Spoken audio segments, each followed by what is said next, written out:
Good evening, good early morning, members of Spiritual Encrypted Encounters. How's everybody doing this evening? I'm your host, Abe CS, for Spiritual Encrypted Encounters on Restream, YouTube, Facebook, and for those who follow my short reel TikToks under Abe CS895. How's everybody doing this evening? I hope everybody's doing well. As for me, I'm not gonna lie, I just woke up. I was out cold, brother and sisters.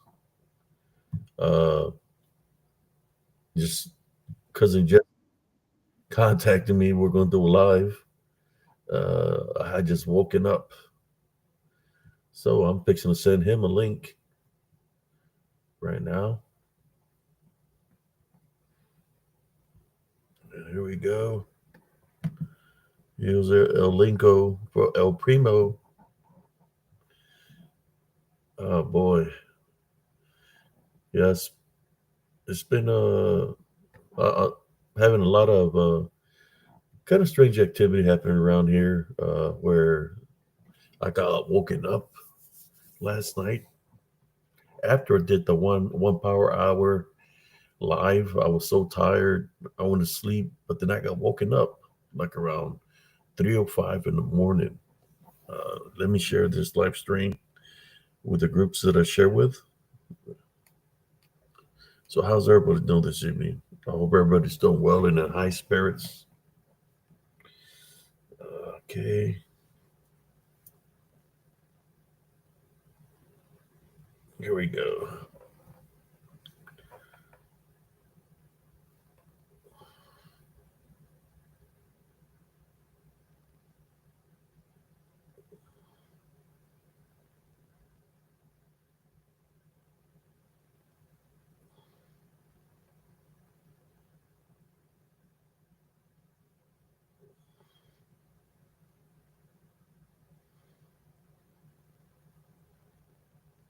Share the live real quick, brothers and sisters.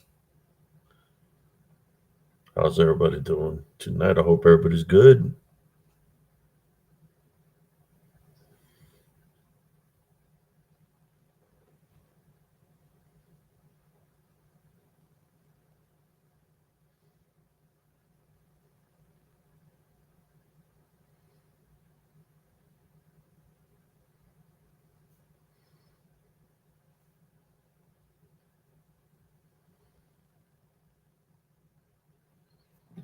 Oh, share it out.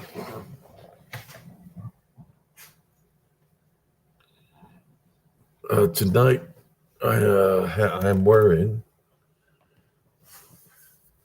Knights of the Templar shirt on. Here we go. So y'all can see it better right here. Got this on for tonight.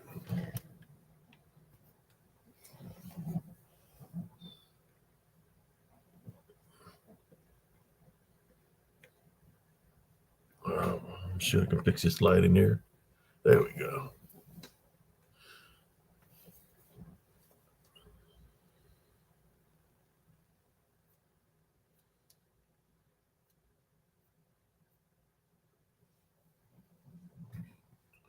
Thank you, Texas Learn Me. How you doing? And I was so tired last night, brothers and sisters. I think my brother said that I fell asleep, dozed off on my live a little bit. It's like for the past man, it's like almost every night for about 4 or 5 days. I've been getting like only like 2 hours. Like last night, uh, finished the live like around 1:10, 1:15. Went to go lay down. I was asleep, and I got woken up at 3:05 in the morning. Uh, my wife said that Rebel was growling at something inside the house. He had come and opened the door up in my room, and he was growling at something in the house. So I got up, and when I came towards the living room, he was standing in front of the door, growling, looking at the door like somebody was out there. So I turned on the lights, went outside. I was looking around to see if I seen like anything like an animal or a cat or something like that. But there was nothing out there. Uh, the only thing I seen out there was like a vehicle parked in the at the neighbor's house, but I didn't see no movement of anything else. And then I couldn't go to sleep after that. So I only had slept for about an hour and 50 minutes, you know. So I was up all morning till like around six something. Then I went to sleep and I got woken up at 9 in the morning. So I'm thinking I slept like another hour and a half. So like a total of 3 hours. So, I went to go do things and I was exhausted by the time evening time came. So I lay down and went to sleep to get some rest. But for some reason, I've been getting only like 2 hours, if 2 hours sleep because of strange activity happening around the house, like my dog, what he did yesterday, and normally when he comes does something like that is because there's something there or something made him do that, made him growl, and then he was guarding the front door last night. How you doing, cousin Jesse? How you doing, Primo? Yeah, a lot What's going of on in Texas learning? strange activity over here, cousin. Last night with the rebel. Really? Oh yeah, he came and opened my door, man, and he was growling at something, like Wow. literally growling at something inside the house. Oh, wow. So there's something in your house. No, no, he was guarding the door. Oh, Like, wow. yeah, he was guarding the front door. He was standing right on the front door, uh, and that's what he was growling at. Like basically, he came, let me know something was here, and when I came, he was guarding the front door. Then I let Yeah. him out, and we went to go investigate, but didn't see nothing. You know how it is; dogs can see through the veil. Yeah, that's why I let my dog sleep in my room with me. That way, if anything goes in there, she's gonna bark and growl. I'll jump up and tie a bind and rebuke. How you doing, Lerny? Lerny, the only one in here? I'm not sure, but yeah, right now he is. Is Josh still on? I don't know, cousin. Like I said, Mm. I just woke up, so I kind of uh, figured you would sleep. yeah, I was out cold, cousin. Like I was saying right now that I just literally woke up when I you contacted me. You're the one that you were my alarm. My brother was over and he seen how tired I was.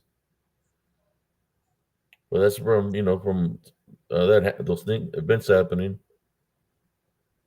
You know who I talked to today? No, cousin. Dude, George. Oh yeah, how's he doing? Dude, his hair is completely white. Oh my God, He's got a bunch of missing teeth. That's kind of strange because I thought that you Reds had good dental hair care. he's missing all And his teeth. yeah, yeah, all his upper and lower. What's going on, Monica? Welcome in. And Joe asked him what happened to his army body because he looks like me.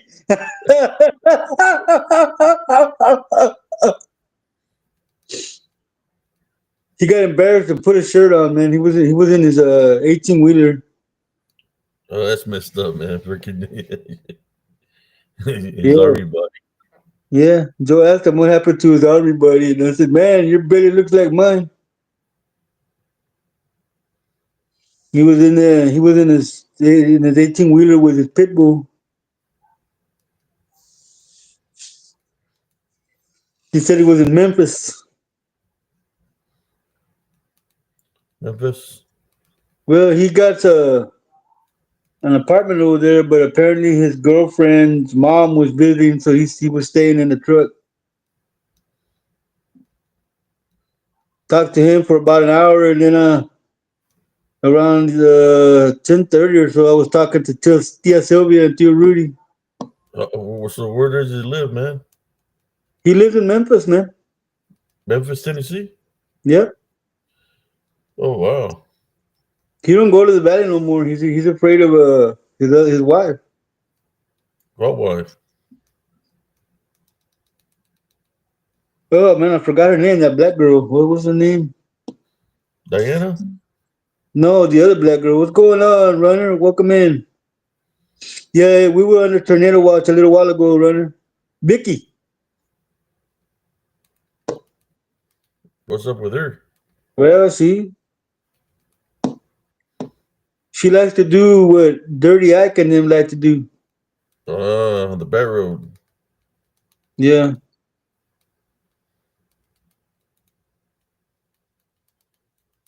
Oh, Monica says that Josh invited people over for the 10-year anniversary of Paranormal Soup. So there are still people over there. Oh man, I don't know, man. I was in La La Land. You're the one that woke me up, cousin. Yeah, man, I've been waiting since 10:30. Like I said, I was talking to Tia Sylvia. She goes, "When are y'all going on?" I go, "I'm waiting for Abe to send me a link." Abe was looking at the back of his eyelids. Yeah, I was out cold, man. Welcome in, Scott Baker. I don't know what does happen to werewolves that eat fake bananas. How you doing, Rain?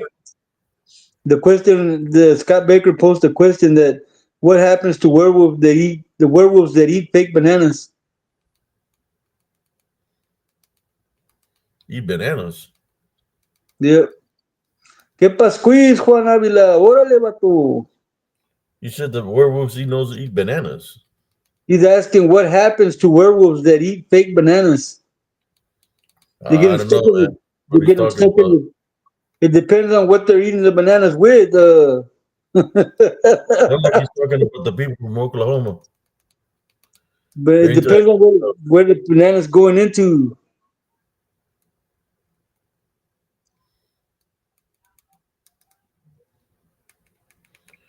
Yeah, they're into some weird stuff over there in Oklahoma, man. Did you see that video he posted earlier today, man? That he was gonna Yeah, make the whistle. he was dressed in a costume. Was that supposed to be a lechuga? Yeah, it was him, man. You could tell it was him. That was his vehicle and shit. Hello, Freaking Beyond the Box. Welcome in. with a mask on. Man, that's what they do, man. Got nothing else better to do but dress up. We should make a video like that, man. You whistle and I come out and saying I'm looking for a cord on the cob. Only on Halloween, man. That's those that channel's a joke, bro. I fell off laughing, man. I had to watch it 3 times. I couldn't believe he pulled some shit like that, man. Hello, Beyond the Box. Did you bring the Scooby snacks?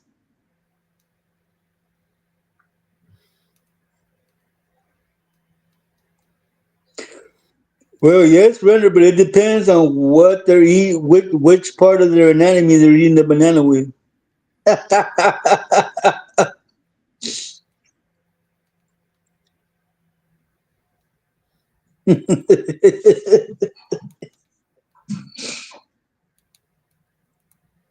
There's only one way they could eat a banana, man, that would make them gay.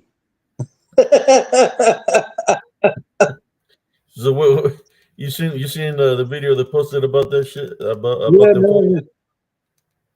I thought he was trying to make the lechuza sound like you. Yeah, that was that's crazy, man. Them I thought people he ain't got was, nothing else to do but to lie to people and pretend to be something.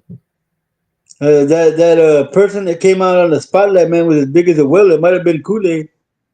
It probably was Kool-Aid. Hey, Instead of whistling, he should have said, "Hey, Kool-Aid," and she would come on. Oh yeah. I seen that video this evening, man. Before I went to sleep, I was like, "What the f is this?" You know.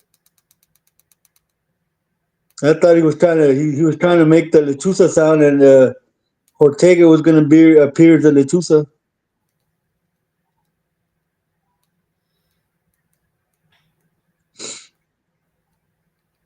Now that's really really messed up, runner.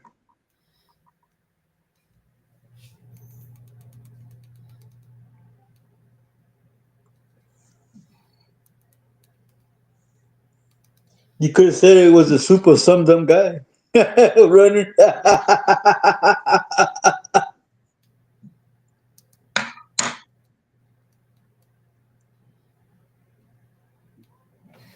Alrighty.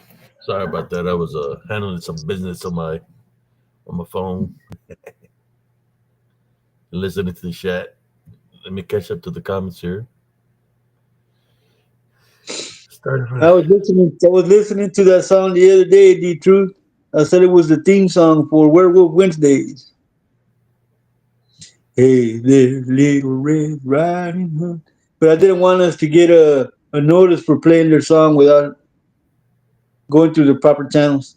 no Texas learning. I went outside. I didn't feel or sense anything. When I took Rebel out there, and I don't know, he was just acting strange. I think he might have seen something. To tell the truth, maybe that dark shadow figure that likes coming, that likes making a cameo appearance once in a while. But he was growling at the door, and but the door was locked. Everybody's asleep. My wife is the one that woke me up and told me that Rebel was growling at something. She said it's and in my house, and I'm the man of the house. I get up and go check it out. In other people's homes, like in Oklahoma, they send their mom to go check it out. He's not a man at all. He's like, there's something growling there's something at the front door. Mom gets up. It's him dressed in his little costume he wore for the video. The mask he had on. Kool-Aid. I Oh don't know, yeah. man. It's stupid. And then they're like trying to say that it's not a person, man. You can literally tell it's a person, kind of fat, either Kool-Aid The or Smithers looking motherfucker. big corn in the cob. It was a corn in the cob in disguise. And that boy's fat. Whoever that was a fat arse. What is the difference between a werewolf and a dog man? One wears a dog collar, the other one doesn't. Flea collar.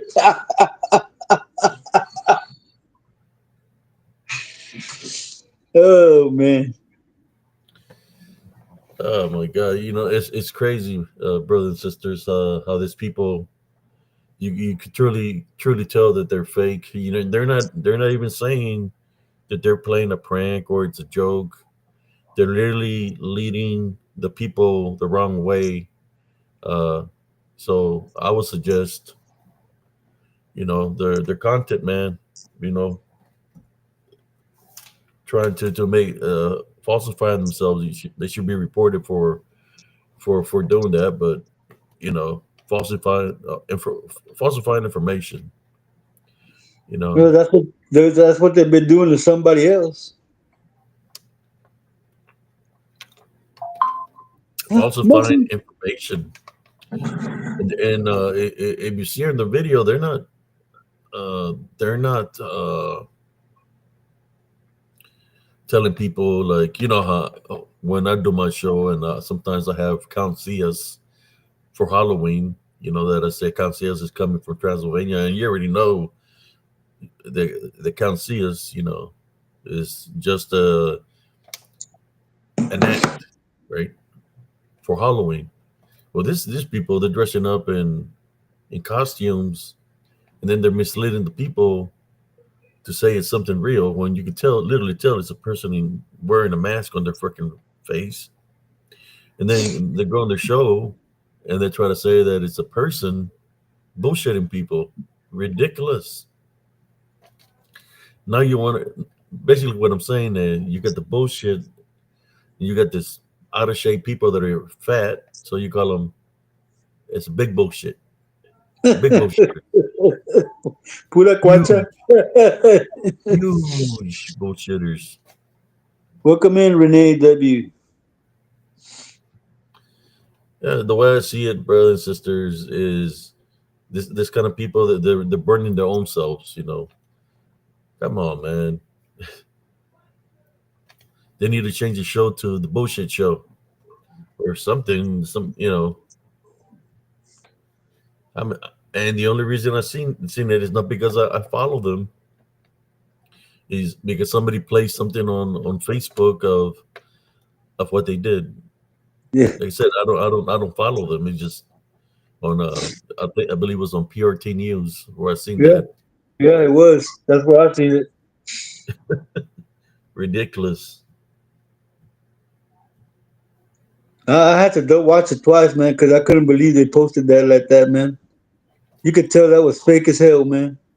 They Well, there didn't even was take the time. They didn't even take the time to make it believable. or of course, the old idiot, Mr. Corner Cob. That's what that was, man. And then they try to bullshit the people, pretending it's something real. Come on, man. Get out of here with that crap. I'm glad I don't tune into the channel, man, because it's a bullshit channel. Talking about boots on the ground. How about shit on your boots? This is bullshit. Instead of bullshit, boot shit. I don't know about that deep truth. Are there dogmen in Africa? Wouldn't a pride of lions kill them? No, I don't think so, man.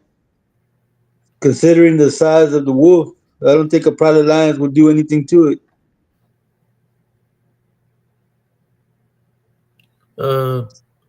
The truth, the lions couldn't kill something that's in spirit. It's already dead.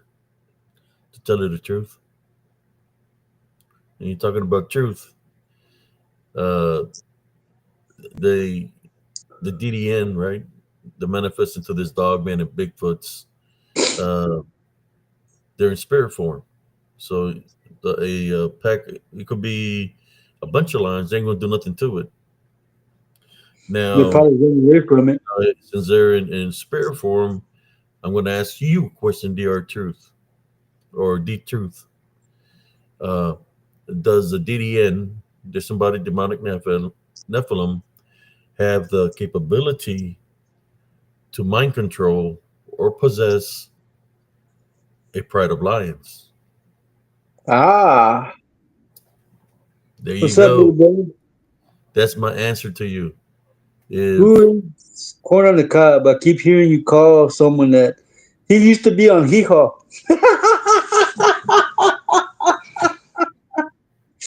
What's up, little brother? How you doing, man? so, what do you think, cousin? If DDN can control a pride of lions like in Africa, It's the very question simple for I'm going to spin it on you. Is it possible if those lions are possessed that the whatever has control of them can send those lions to do a mission and attack somebody?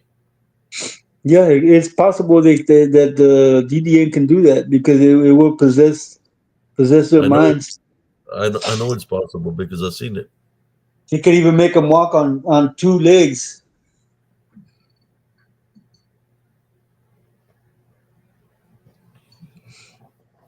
It says no because in the Bible the demons had to ask Jesus permission to enter the pigs. Uh, that's because they knew who Jesus was, and he was freeing the man that was possessed. That's a whole different scenario. He knew he was going to send them to the pit where they So they came didn't from. want to go back to where they came from. So he allowed them to go into the swine, or else he could have sent them back where they came from. Going on, Juan?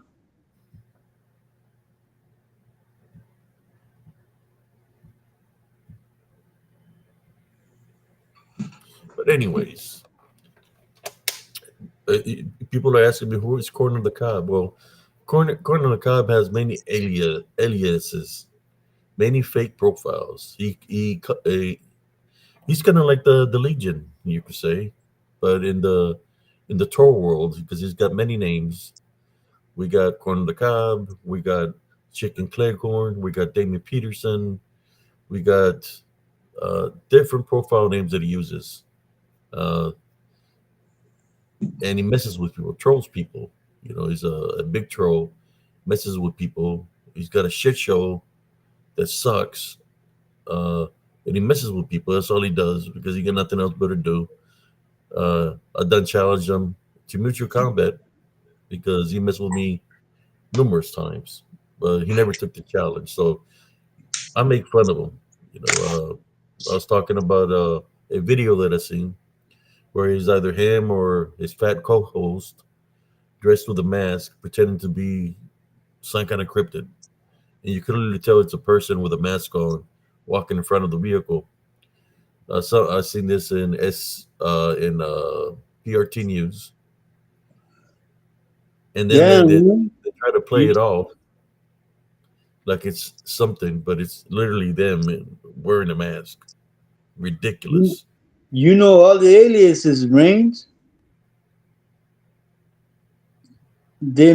Peterson Damon, Chicken Cleghorn, Friend Baines, Savannah Rivers, Billy the Kid.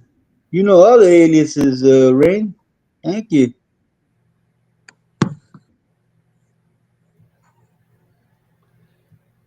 There you go. Rainey's put in all the fake names that he's got. Yeah, she says the show goes on. D Truth wants to know how did this beef begin? Who's it? D Truth says how did the whole beef begin and why? I believe that it started because of what we bring to the table here in Spiritual Encrypted Encounters. On the show, I try to help out people. We've prayed for people. We've exorcised demons out of people on the show. Uh, uh, we help out people. We do the good works. You And we know, do it for free. we place Jesus Christ first and bring the spiritual. We talk about the spiritual battles, about the spiritual warfare, and I believe that's what it started because I'm bringing the truth to the front lines, right? Spiritual front lines, and that's not what they're about.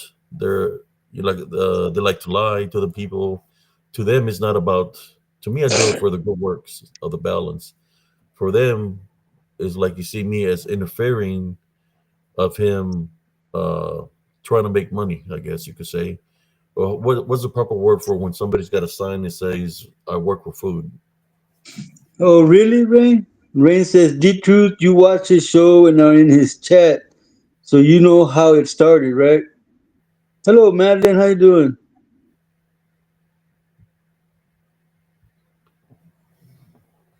So basically, he's a panhandler or a beggar, right? A beggar. He started it with me. I got invited to his group. You know, at that time I was getting invited to a lot of Facebook groups, and I got invited to his group. And normally, what I do is I share my contact, you know, pictures or say something about what I'm sharing. He had contacted me and he said that that he couldn't see nothing. That if I could circle or put an arrow to where what I'm trying to show, right? And in his group, I was just getting bombarded by him because it's just him with a lot of fake profiles, and of course, the people that are affiliated with him. So they kept bombarding me, and I left the group. I said, man, I don't need to be in this group if I'm invited and people are targeting me, and the person in charge of the group is not doing nothing about it, and they're allowing it.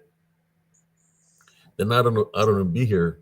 So they brought my name and Sister Bettina Moss's name into all this, and it was him. I found out it was him that was behind the Damon Peterson account. He was switching his accounts back and forth, right? When you have fake profiles or two profiles in your Facebook, well, he forgot to log out of one of them. So at one point in time, I'm talking to him, Michael, Stephen Michael. Next thing you know, well, I was talking to David Peterson. Next thing you know, it's Stephen Michael. So that's when I knew that it was him. So that's where it all started. And it's like he started being a racist to Sister Bettina Moss. And I confronted her about it. I showed my evidence, and ever since then, that's how the beef started. It had nothing to do with me. It was him targeting me. But I challenged him to. And here in Texas, we got mutual combat. I said, "Well, let's settle these differences like men. You started it. I'm going to finish it." He never took the offer or the challenge. So to me, he ain't even worth it, man. They got a shit show over there. He So got a now you shit know the truth. show. He's not a man at all, man. I challenge him to mutual combat, and how we say it in Spanish, ni fu ni fa. What does ni No fu ni cap. fa mean, cousin? I'll talk no show. There you go. No, no picha, no cacha y no deja batear. He don't pitch, he don't catch, and he don't let nobody bat. Smelly breath sucker.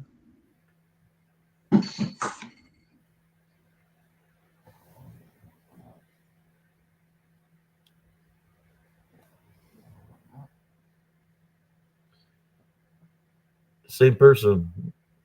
I call him Conan the Cobb because he came at me with a fake account. One time I was doing a live. He jumped in here and he had a picture of a corner and it was him. I could tell it's him because it doesn't matter how many profiles he changes. It's always the same person talking behind the screen. And Yes, he's not that well Monica. educated, brother and sisters. So he says almost the same way he talks or types is the same things, which I know it's him. And another thing that made the thing I guess personal to him is he messed with me for about a year to almost 2 years at the beginning. I told him, look, man, it's been like about 5 years or 4 or 5 years this has been happening. I said, look, I suggest leave me alone. Do your thing on your show. I don't follow you. Let me do my thing on mine. So the only thing I know is when people come up against me in a negative way, things happen to them. So What's up, Andre? I told him, I suggest just leave me alone. You do your thing, I do my thing. He continued to mess with me. Next thing you know, guess what happened? His son got taken away from him. And it's been on December, it will be 3 years that his son is not with him. That's a good question, And he Scott still hasn't Hunter. learned his lesson. So what is that telling you? That is telling you that he really don't care about his son. Because if he did care about his son, and I think this is what makes it personal, right? He messed with me. I told him, don't mess with me. He lost his son. He promised the people from his group to donate money to them. That's why he was using the name of his son just to sponge money off of people. He didn't get his son the first year. He didn't get his son the second year. And guess what? December will be 3 years. He's not going to get his son the third year because the third year, his son is going to stay with his mom. He's going to continue to be being raised by his mother. And that is what is pissed him off. That I spoke in truth, and it still is that way, you know.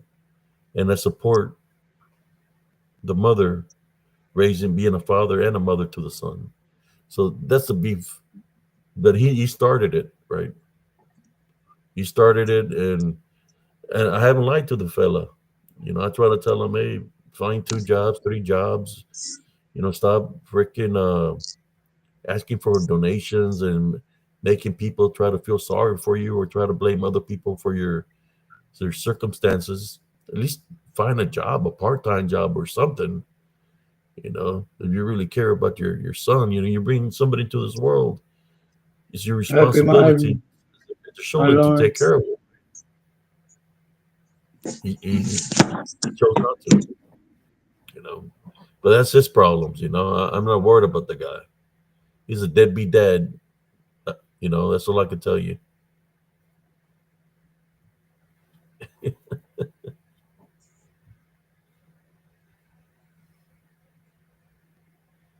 What's up, Nelly? Brandon Files. Did you see that question, cousin? Was it?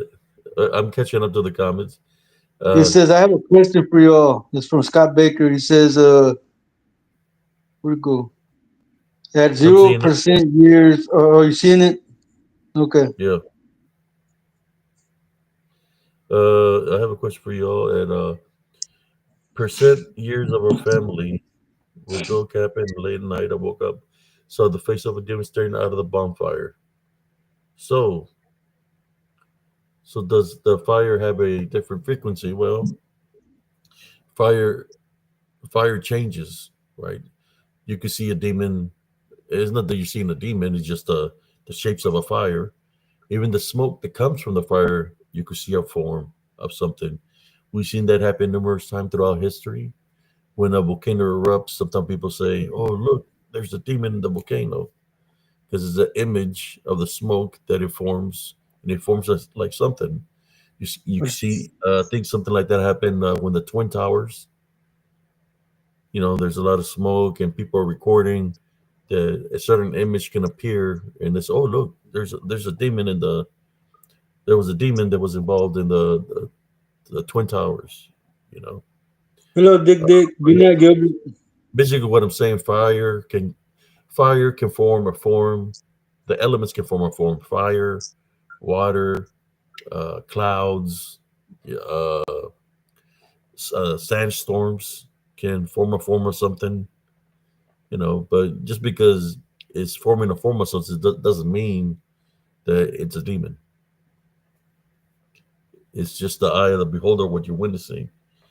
It's not like it's going to stay in the form because it changes the form as a fire is burning. It changes form. So it's not like you seen a demon jump out of the fire and then the demon is standing by the fire that's burning. You see in a form in the fire. So it's just uh, the fire changing. I should have said the fire is burning. That's all that you're witnessing. It's not saying it's not really a demon in the fire. Does that make sense, Primo? Yep, that makes sense. It's kind of like if you're standing by the. It's kind of like if you're standing by the swing by a water by the creek or by the oceans where there's water, right? A lake, and you're like, ooh, I see a doppelganger of me, but it's your shadow, right? Of the reflection of the water, and people can say, I seen a doppelganger of me by the lake. It was looking right at me. I said, where were you by the lake? Well, I was standing right by the edge of the water, and I seen him look, but it's him looking at the water. Does that make sense? Yep. Hello, Is Prima there really Eden. a doppelganger, people? He was looking at me with both There's a million ojos. people, right? But then there is events that happen in that nature where there is maybe a shapeshifter manifestation where somebody hears somebody calling their name, and it looks like a family, and they're calling them to go to the woods. They go to the woods, and they follow them. They're like maybe 10, 50 feet away from them, and they keep on following them. They're calling them, and they're following them, and then they hear the same person that's calling them to the rear. It's like, hey, where you at? Then by the Good time they night, turn Dick around, Dick. it's gone. So they go back to where the person is calling them, and this I just had my first double hanger experience. Demons, shifter skinwalkers, they have the ability to do that. So now there's something different than you seeing a flame. If you look into a flame or a fire, and you, especially at nighttime, because there's no light or nothing, it's going to have some kind of changing of form within the fire.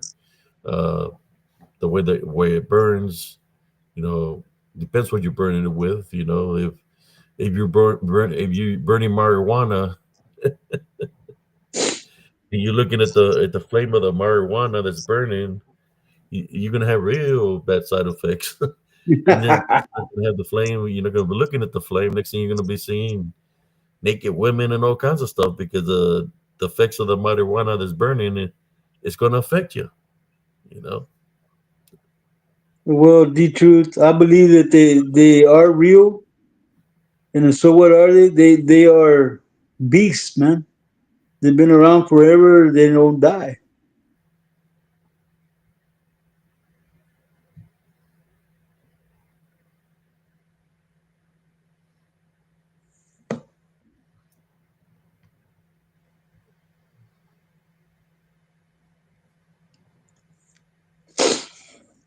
I mean, Um, I'm just giving you all examples, brothers and sisters. I'll give another example, and this is or great great grandmother. She was like a healer, and I guess things were happening to me when I was like around 3 4 years old. Or no, probably it was when I came back from the curandera.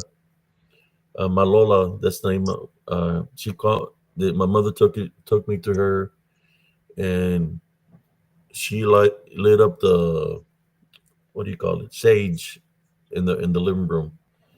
I mean, there's smoke everywhere because my mother would tell her that there's something was around me, that she was worried about me, right?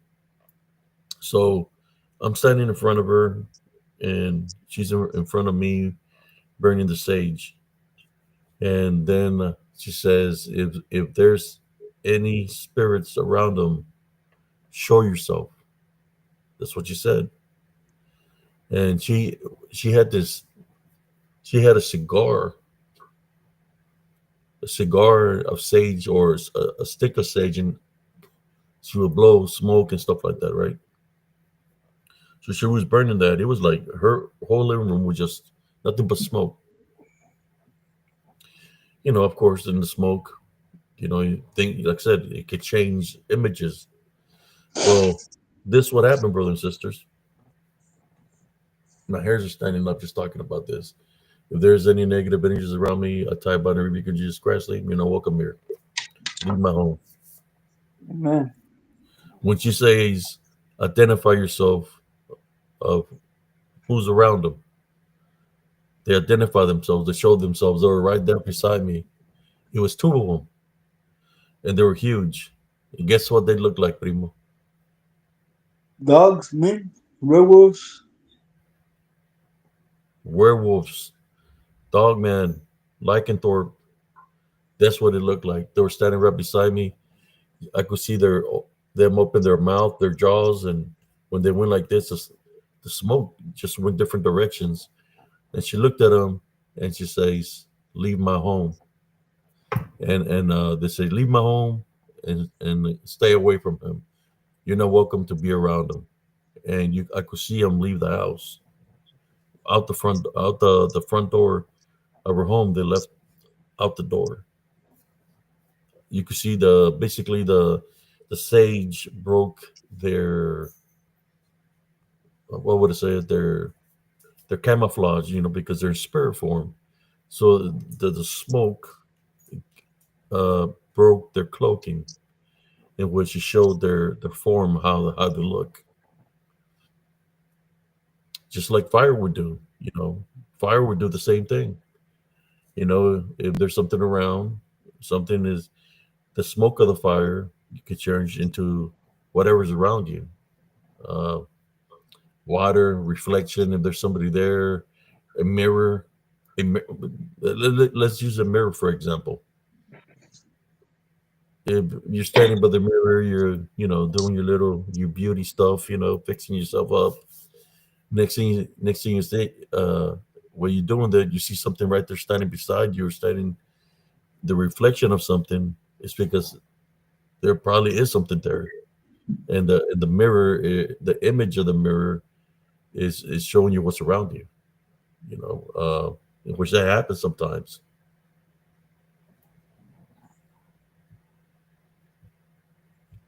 I'm way behind on the comments, brothers and sisters.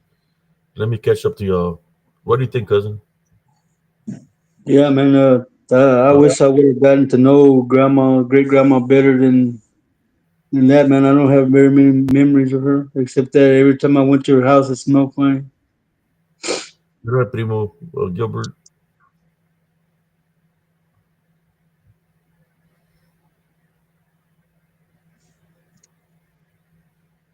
Okay.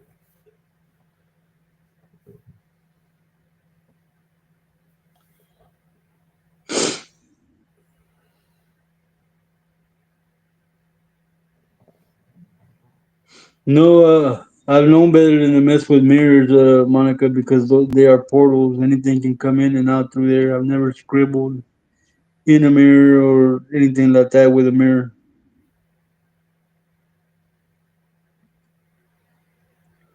Sorry you're in pain, Lawrence Morgan. May the Lord heal you with his mighty hands, man. Amen.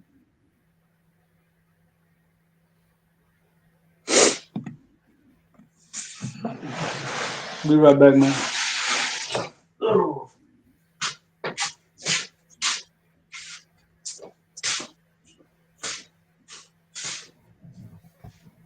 I threw the wrench, Sister Madeline, to random files.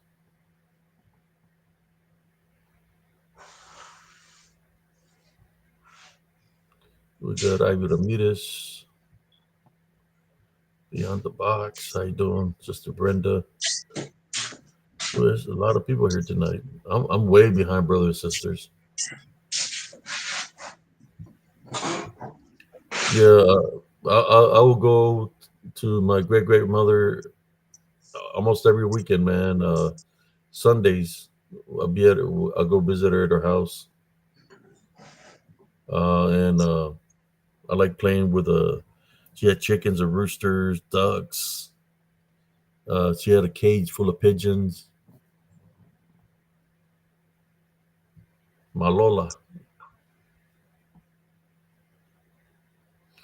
Scott Baker says, I was 5 years old. There was a face with horns that I saw.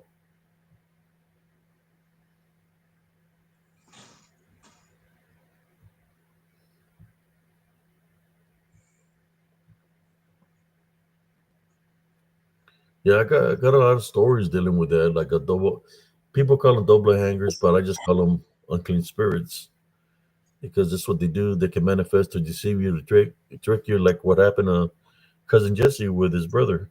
Tell him about that one, primo. What happened to you in Chicago or in Illinois, Yeah, Joliet? yeah. Wait up. Somebody says here, do you think vampires are real? If so, what are they? Yes, the truth. There is a firmament. Nothing can come or go. Uh, what you see and think are aliens are really demons, man. What's up, Sage Cooley? Yeah, back when I was a little boy, I think maybe 4 or 5 years old, we lived in Chicago with my Uncle Joe. We were staying in the living room on the floor. One night I got up in the middle of the night to go to the bathroom, and I walked through the kitchen to get to the bathroom. I finished in the bathroom, came back out, walked back to the kitchen, and I saw my little brother Joe's. He was in the kitchen. So I went and walked over there where he was, and it looked like my brother, but it didn't sound like my brother. But he told me, "Hey, let's go play down in the basement." And I was like, "Nah, man, I don't want to go to the basement. I want to go back to bed." He goes, "Come on, let's go." I said, "Right, let's go, but you walk first down. You walk down first, and I'll follow you." And he was in front of me. I took 2 steps, turned around, and went back out the door and went to the living room. When I got to the living room, my little brother was asleep in the living room. where I had left him before I went to the bathroom. What it was that wanted me to go play in the basement, I don't know. But like I said, it looked like my brother, but it didn't sound like my brother, and his eyes had like a tint of red in them. Let's pray for Brother Law real quick, cousin Joseph, before you continue. Okay. Heavenly Father, at this time, we'd like to pray for Brother Law. He has been having problems with dental. We pray for you to uh, kill some of his pain, Heavenly Father.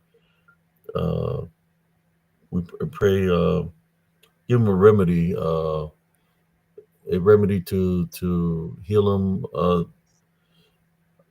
When I had pain in my mouth and stuff, Brother Law, sometimes I would gargle hot water with salt to kill where the infection is.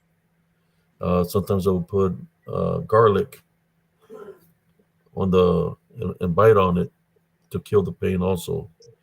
Um, Heal him through the recovery, uh, heal him from any kind of infection, and we tie, bind, and rebuke anything negative around him that's making him feel ill. This we pray in Jesus Christ's name. Amen. Amen.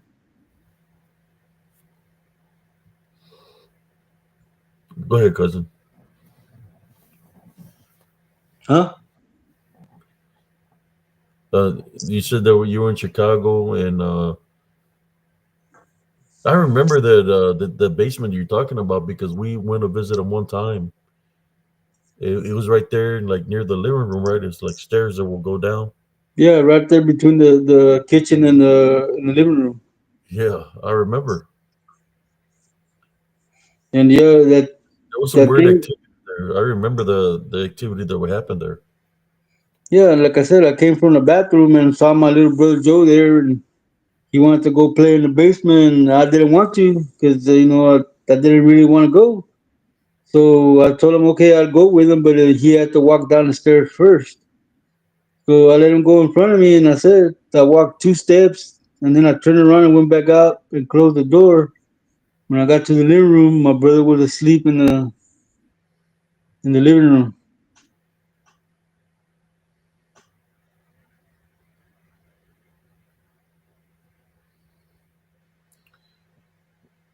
I remember seeing something like that, Primo, because we stayed there in the living room, and I was seeing some activity, some movement, like ghost like movement of something there. So I was ready to get and one thing that would happen to our cousin Joey is like something was afflicting him, man. I don't know if you remember that when he was younger, that sometimes he just go off on a rampage, like it was in him, and he get so mad and he would get so mad that his eye rolled back white sometimes. But he was living there in that house, so only God knows what he's seen. Yeah, I'm sure that he's got a story to tell whenever he decides to tell it. But a lot of activity at that house. I remember. yeah, man. But come on, man. I was 5 years old, man. Why was it after me? I mean, you know what I'm saying? I was innocent. Well, that's what they target. They target children. They To them, if they can befriend a child and pretend to be somebody that they ain't, and take them, they want to literally take them to where they're coming from. So somewhere in the basement was a There's a portal, portal. and he was trying to deceive you already because he's pretending to be your brother. So if uh, the manifestation would say, "Hey, come, I want to show you something, bro or brother. Come with me. Let me take you over here." And he opens up a portal. Then it's possible that either two things are going to happen: that he's going to take you through the portal, or he's going to possess you. One of the two. Well, it But didn't do neither because I turned he around. really was your brother, right? What were the anomalies that could tell you that it wasn't your brother? Yeah, his voice wasn't quite right, and there was a like a little redness in his eyes. How about the shape of body, The the station it took? the eyes were right, man. The eyebrows. They they when they manifest to look like somebody, from a distance they might look like them. So, but as you get closer, you could tell it's not them. And of course, when we're children, uh, that's what we call the kukui, the boogeyman, or there was a word that came up to me today that I remember, the chamuco. That's what they were called, the chamuco. Um, they take the chamuco can take those manifestations. The DDN, uh, unclean spirits. When we talk about shape shifting skinwalkers, what I'm trying to say is they can mimic to look like somebody, but there's always a anomaly, or it's not a perfect manifestation. It's just a temporary manifestation, and there'll be discrepancies. The way they look is a discrepancy, and the things that are coming out of the mouth is their discrepancy, because they're not going to be talking like the image that they've taken. They're going to be discrepancies in which it keeps you like with a question mark, like, hey, you're not my brother, you're not my mother, you're not my father, or whatever the case might be, because it's imperfect. That's the proper word, imperfect. And you're going to see the anomaly that your spirit is going to keep you away because something's not right. So what'd you do, cousin, when you when you felt that you knew that wasn't your brother? Uh, I told him that let's go, but I made sure that he walked in front of me, and that this will answer your question, D. True. When we walked down into the basement, that I took those 2 steps, I was looking at the back of his head, so I never lost sight of him. And yes, I could hear him walking on the steps. What freaked me out is when I got to the living room that I saw him asleep there. I was like, how the hell did he get over here so fast? So I really didn't think about it. I just got under my covers and went back to bed.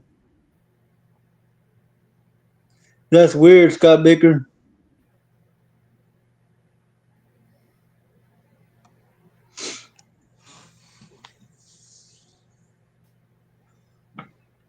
So Somebody yeah, said, did you actually hear your brother's footsteps on the steps? yeah, that's the truth. I told him to that. Yeah, I was looking at the back of his head while we were walking down. After he hit that third step, I turned around and went back up. The footsteps. Yeah, it was right behind him, man. So did you sense anything, like your senses kick in, like hair Yeah, stand up or anything like that my out of the ordinary, that your senses are letting you know this is something bad? yeah, my gut told me to just go upstairs. I've always trusted my gut, cousin. It's never led me astray. My I just didn't feel easy, and it felt wrong to go down the steps with him. So I just went back upstairs. A little kid knows when he's doing wrong, man. And they had told me to go to bed, and everybody was asleep, and I was not doing what they told me to do. So I went and tried to be the good kid. Yeah, Monica. I tell you what, I told that to a pastor at a church, and after I told him that story, he said borderline possession, and then he started shunning me. Every time he would see me coming toward him, he would walk the other way. Because you might have had a negative attachment on you, cousin. Something like that. D True Spidey sense was tingling. Yeah, something like that. I just knew that. I just felt that I shouldn't be going down there, so I turned around and went back upstairs.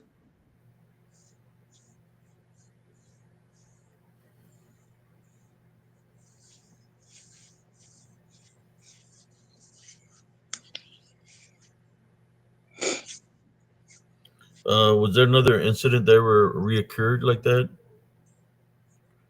Uh, that happened after you left? Uh, did your brother even talk to you about anything like that happening to him? No, as a matter of fact, man, we spent the whole day together today, man, and he don't even remember that. I always tell him about it, and he goes, "You don't remember that because he was asleep." So I don't think no, it never reoccurred. But me and my brother, man, we were always at odds with each other, man. I mean, we would always fight each other for some reason, man, and really, really fight. And you know that, man. There was Yeah, always something. There was y'all be always going at it, man. Like, like strangers from the street. and yeah, you were going at it like you were mortal enemies. Yep, yep. And I don't know, man. We couldn't be in the same room together without getting into a fight. I would try to do my best to not fight him, but he wouldn't have it any other way, man. And he never want to fight. He'd always get beat up, but I guess he was trying to show me he wasn't afraid of me.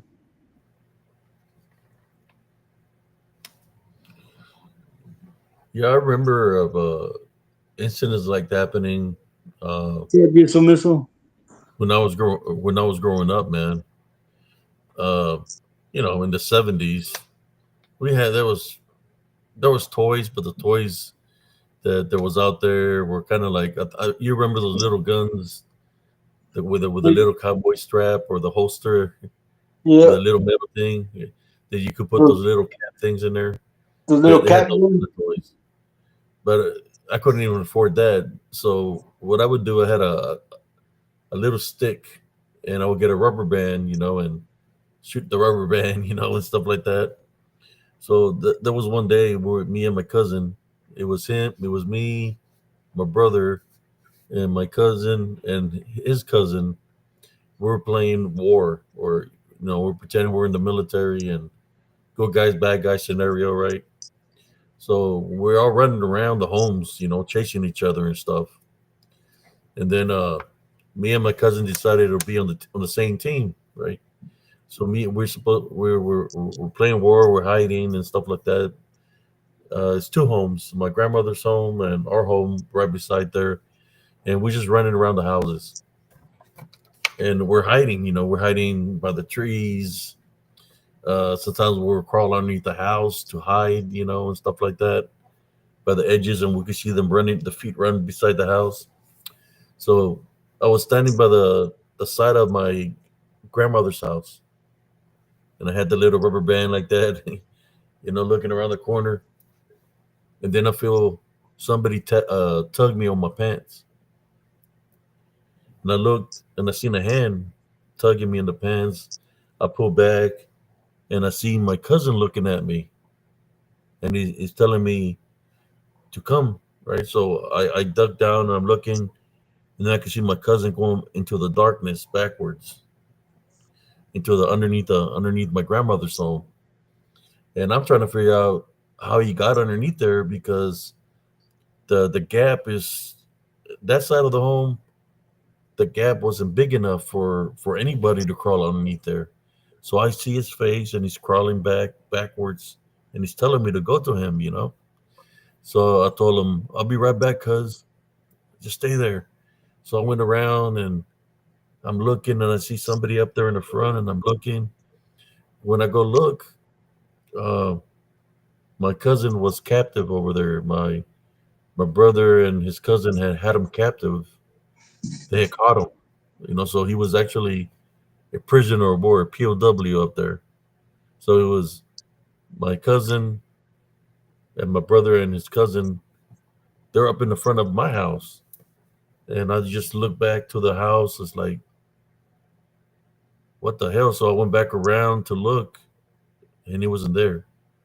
He was up there. So whatever it is, when you talk about doppelganger, well, I believe it was an unclean spirit that manifested to look like my cousin, but it looked like him, but there was anomalies, especially the way his face looked, and the way he was crawling backwards into the darkness. I mean, he literally went to the darkness. That there's anomalies that it wasn't my cousin. So Wow. yeah, it's scary. When you see something like that, I just didn't tell him nothing about it. What I did is tell him, hey, I don't want to play no more. I don't want to play no more. we were jumping around, we would climb the roofs, we'd be on top of my grandmother's roof, we'd jump over our roof. After that is like screw that, you know. And I kind of like stop playing the game of like war or anything like that because of that incident that happened around my grandmother's house.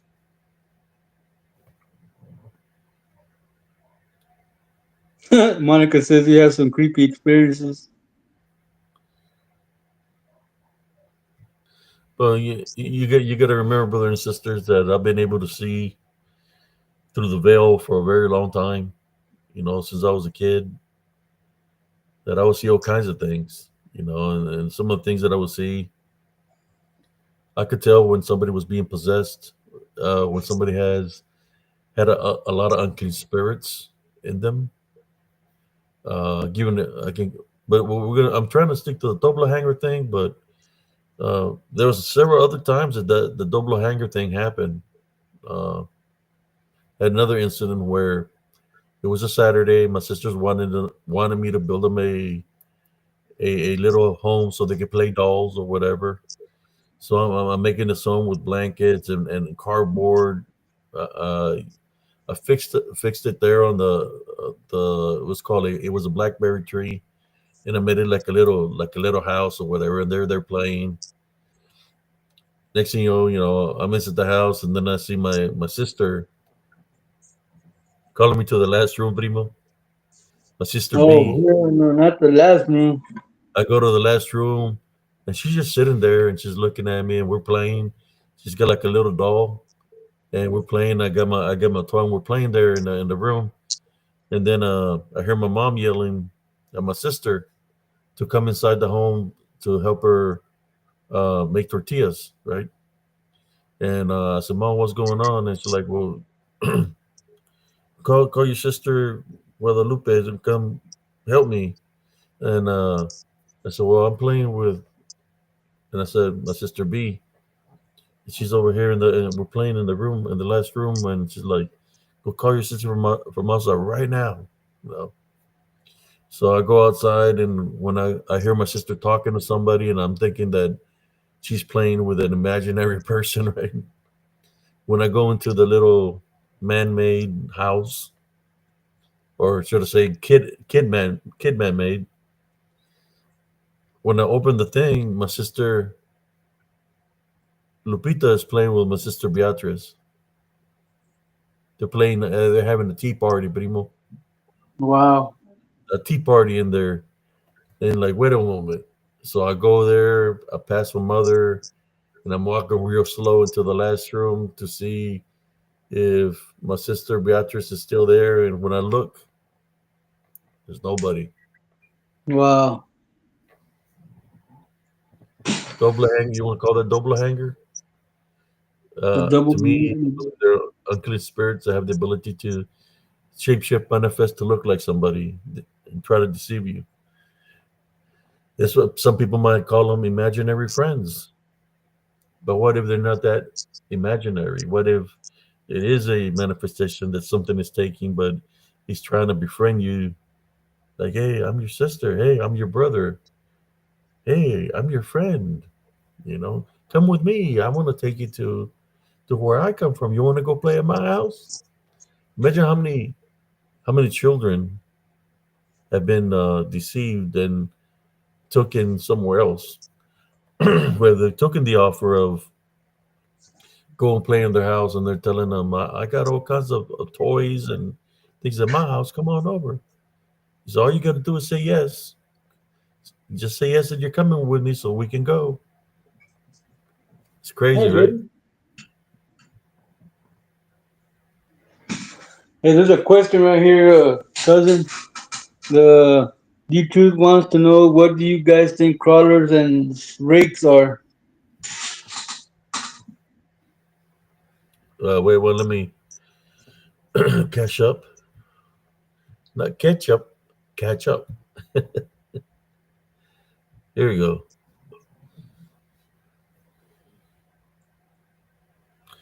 Yes, Mr. Production says, Abe and Jesse, do you think this mimics scan our minds to pull up projections of those who. It's not scanning. It's called the spirit knows the spirit. So there's things that are in disembodied form and spirit form. They know your spirit. The spirit knows the spirit. You know, just like I've been telling you, put the spirit to the test. Tie binary rebuke in Jesus Christ's name. That's how you put it to the test. Doesn't matter what manifestation is taken. Tie binary rebuke it and see what happens. If it disappears and it was a puff of smoke and smelled like sulfur, or it just disappears and it leaves black goo, you already know what it is. The black goo is a pestilence, so it's something that's demonic that does that has those capabilities.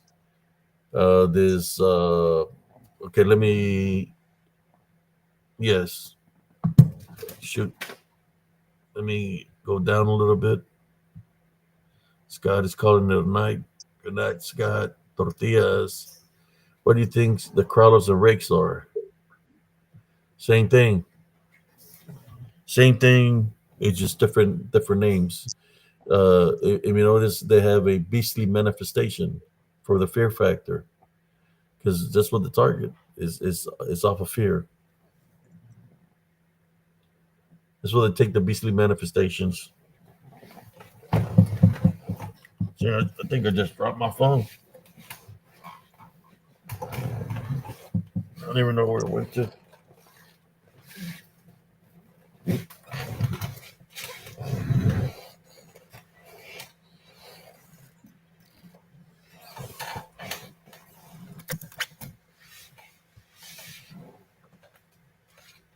There we go.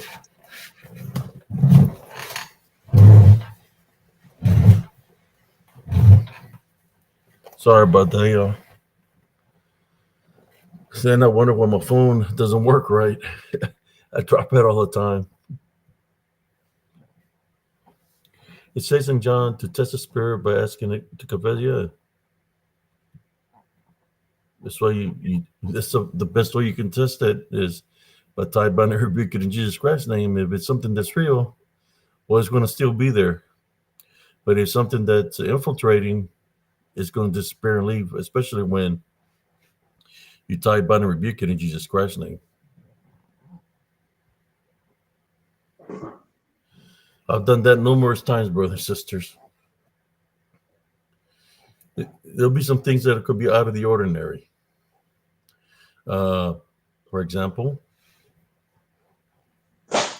what happened to me at nighttime when I live in Elms Grove around 3 in the morning. I'm there in my home asleep. And then next thing you know, I hear little kids laughing outside my home. And I look at the clock and I said, man, it's 3 in the morning and there's kids out here. And at first I'm like, man, who's letting these kids run around at 3 in the morning out here, you know? And then I said, okay, it's just maybe the neighbors or whatever. Then next thing you know, you hear the little kids still running around the house, on the other side of the house, around the house. Okay, this is getting out of control, and it's still 3:15. And I said, okay, it's just maybe my imagination playing tricks. Then you see a silhouette. What seems to be kids outside your window looking like if they're looking in your window. I said, okay, I'm going to go check it out. You know, you go outside, do the sign of the cross. I go outside and walk around my home. Nothing. Walk around the block. Nothing. But those are the what we're hearing laughing as children are not really children, especially at 3 in the morning. Those are demons that are laughing like children to try to get you to go out of your home. A lot of people keep their homes blessed. You know, you place so many spiritual crosses on the doorways, on the windows. You pray, right? So one of the things that I would do every time I would go out and then come back inside my home is do the sign of the cross. I would pray before going out, and I would pray after I came back in the house. So like that, nothing could follow in the house. Okay, here we go. Let me look at this comments one more time. We got Joel, here's a story about Gypsy. When I was 8 years old, lady in Juarez, Mexico, lied to me that she had a big house in the woods to clean up and get food. I started to walk with her. Then I turned around and ran. Yeah, that's a bruja. That's how they lure you, Faith Fuel. She wanted to Hansel and Gretel you.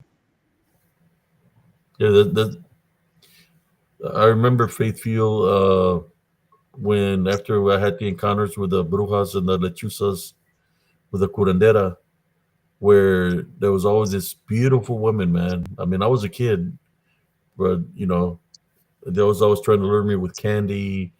One time they tried to lure me with a little dog, and trying to lure me to go to them during the day because they were trying to take me. And the curandera would tell me what to look out for, and she told me if they're trying to give you candy, they're trying to do not go. So I guess you could say she trained me to be aware of these things. And they tried numerous times while I was in Reynosa. What was it called? Tamaulipas, or the Hmm. Tamaulipas. Uh, she trained me. She trained me not to fall for that. I was telling my brother. I think he said he was listening to the show, and when I talked about how the lady would pace back and forth, and I was in pre-K waiting in line with my hands behind my back to go eat breakfast, and once the teachers will go inside the cafeteria to start moving the line forward, that the lady that will be out there by the fence will come in, walk through the sidewalk, pass all the kids, and come in front of me.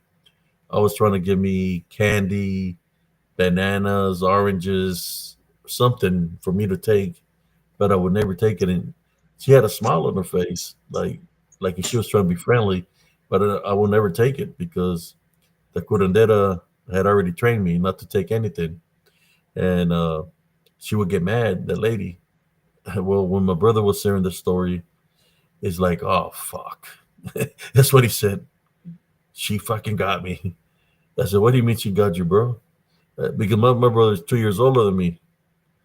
So he said that she did the same thing to him, but nobody trained him not to take anything. So he ate the candy, he ate the bananas, the apples, and he pet the dog, and that's how he went upset from a maldad, a wrongdoing. They cast the maldad, the wrongdoing, on objects.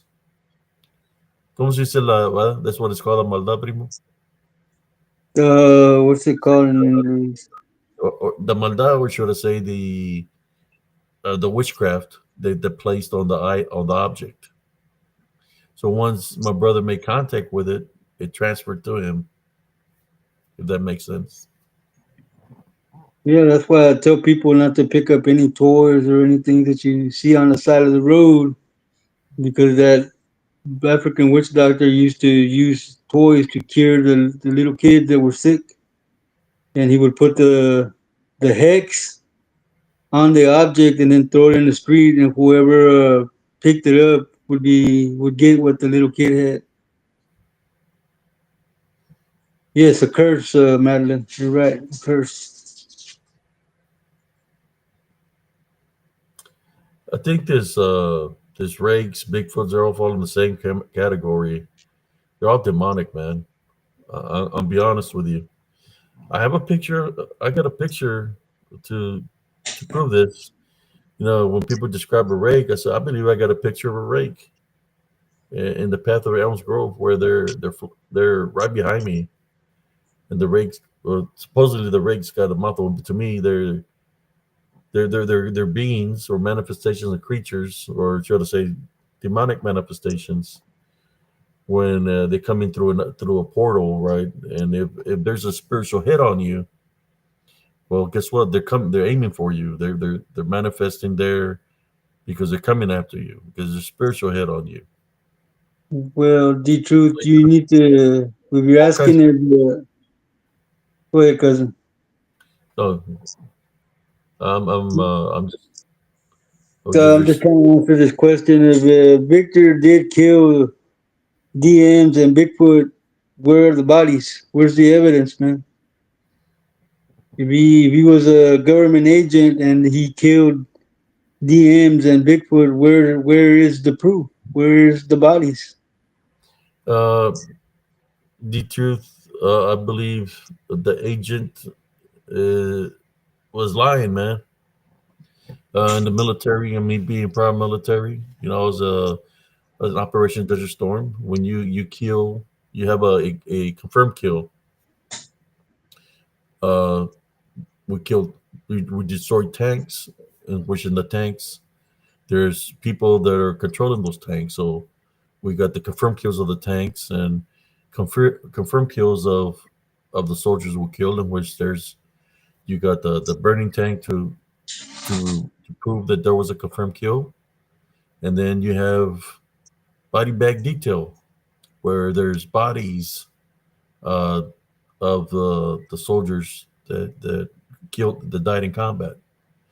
Uh, so basically, what I'm saying is, if the guy that worked for the government named Victor uh, doesn't have a body bag detail, doesn't have any proof to show anything of anything, then it's just a lie, a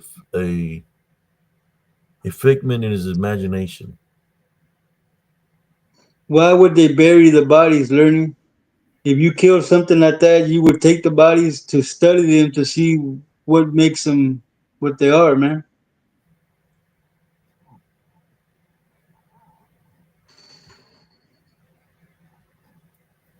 I'm just saying that I call bullshit on that. Straight up bullshit. I'm not sugarcoating nothing, man. I was in the military, and I know what a confirmed kills is. I've seen dead bodies being in the front lines. You'll see when you see a body, you know what kind of ammo you hit. The body got, I guess, certain different kinds of ammos that do different things to the body. But I mean, Exactly, runner. No body, no kill. that's all I'm saying.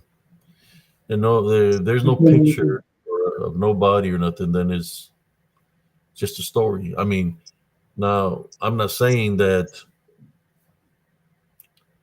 maybe he's seen something.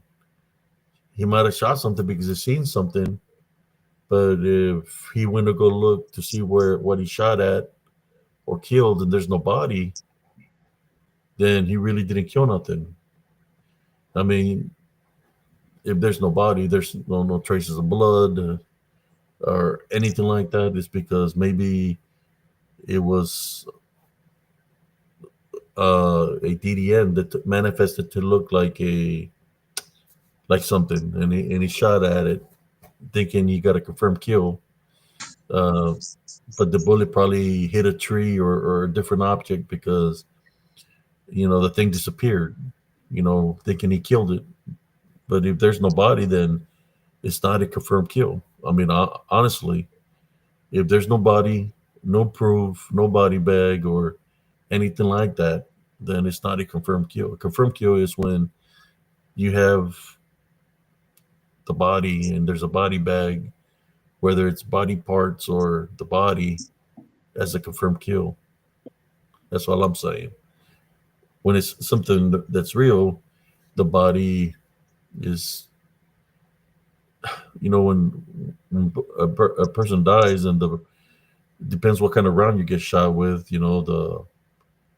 The body is kind of becomes like a mannequin of some sort because it gets stiff. They lost all their bodily fluids, which the person's dead. And I witnessed all that when I was out there in the front lines. Like I said, if they don't have a body, a confirmed kill, then it's not a kill.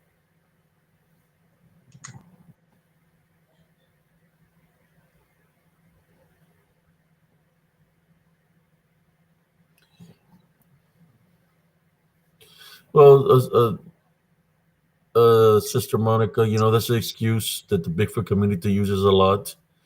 That they said that somebody killed a person claims that they killed a Bigfoot, right? First of all, that's a big claim because there's how many years now that people have been trying to get evidence of a Bigfoot, and every time the evidence that people bring out of a Bigfoot is been a hoax. So when somebody claims that they killed a Bigfoot, that's a big claim, and you're gonna get questioned. One of the questions to get questioned is like, where's the body? You saying you kill a Bigfoot, a dog man, a goat man, where's the body? And if they don't have no proof or evidence, not even a picture of it, then what is that saying? That it's all Boo. bullcaca. Bullcaca la boom. Bullcaca la boom. Bullcrap.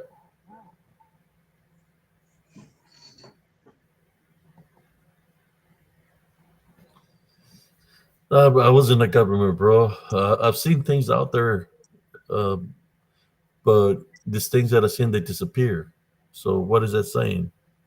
Just because I've seen like 3 or 4 standing on the edge of the wall line, I'm talking about werewolves, lycanthropes, standing by the edge of the wall line, looking at us on standing on twos. Then they disappear right in front of us. Doesn't mean that it's what I'm seeing is something that's real. Especially if they don't turn around, make a motion to move the woods, but they disappear. It's just a manifestation, which means that they're there temporarily. So when they disappear, is they go back to their true form, their true nature, which is the disembodied form.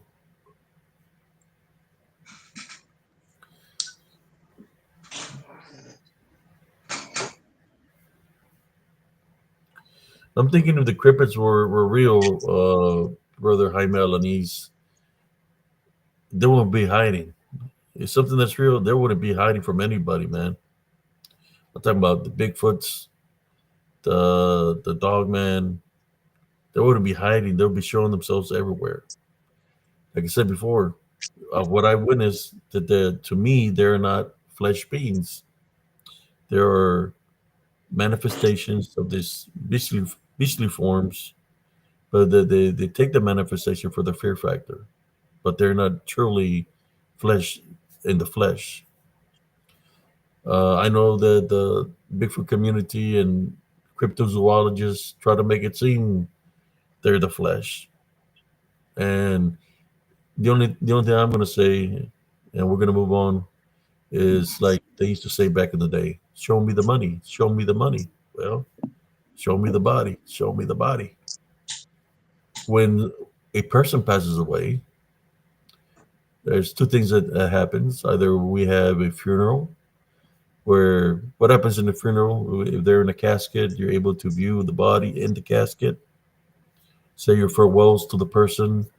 It's kind of like they have the person there, and then you take the person that's in the coffin because you see when they close the casket, they're still in there. You have what do you call them? The pallbearers that pick up the coffin with the body in the coffin. You place it in the hearse. You go to the cemetery. They got a location where they're going to place a coffin with a person, or should I say, with a body, and you put it. After you say what you say, the priest does, then they place it on a thing, and it goes down into the ground where they buried the body, right in the cemetery. But you're able to view, right, the body of the person.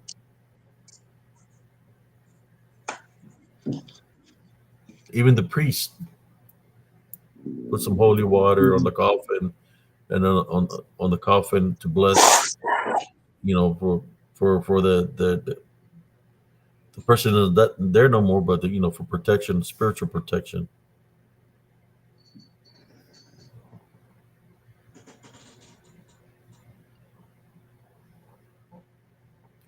That's what I'm trying to say. That they're not these creatures are not flesh beings, brother and sister. That's what I'm saying. Let's take a little break. I'll be back. You Oh, put the move that. body to the test, spiritual test. That makes sense to you, right?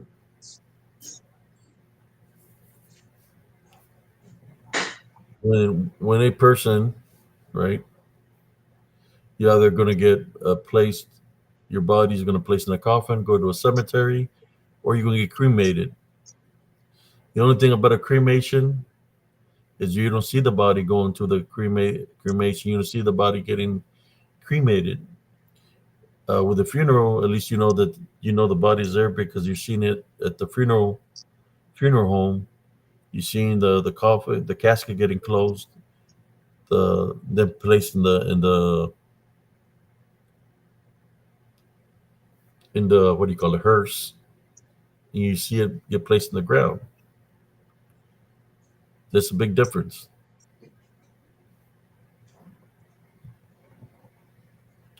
So whoever this Victor guy is, I'm prime military. I'm just saying that I'm calling bullshit on that. Straight up. I had confirmed kills. I had evidence of all the confirmed kills, but I got rid of the pictures and all that. I didn't want to do nothing with that.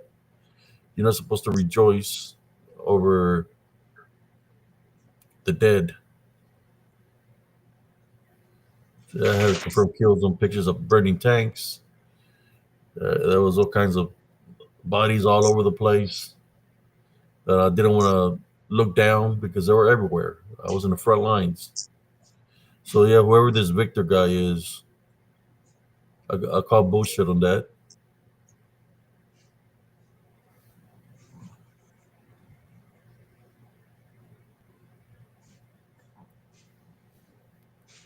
I think a lot of these people see too much Men in Black, man. You know, oh, it's a top secret mission. You know, I don't know, that's a top secret mission. We're out there in the middle of the woods, and we're killing unicorns. We're killing these creatures that came from a different realm, and they came through a portal, and they're coming from uh, a different planet. So they sent me on a mission. I was in a special mission to counterattack them. I was the advance party. This happened. Somebody's going to bullshit you. Bullshitter is going to bullshit you, and you fall for a fake story, then you're going to fall for it. Because it's not that it just you believe what the person is saying. You want to believe that what that's saying is the truth. Well, here in Spiritual Encrypted Encounters, I say, okay, I had an encounter, I caught this, and I show you the short reel of what I capture. I place it so y'all can see it. Right? You gotta have some kind of evidence or something to prove. And nowadays, that's what you gotta have is show your proof. Show your proof of what you got. If I would have had the pictures of all the dead bodies and all this stuff that were given to me, I will show you. But to me, I'm not about that. What I had to do, I had to do, and all those pictures that I had, I threw them away because you're not supposed to make fun of of the dead. I don't know what Victor they're talking about, man. Honestly, I don't know who they're talking about, man. I'm just saying that I call bullshit being prior military tanks, serving in the front lines as a tanker. That I call bullshit on the story. Because think about it. Just think about this.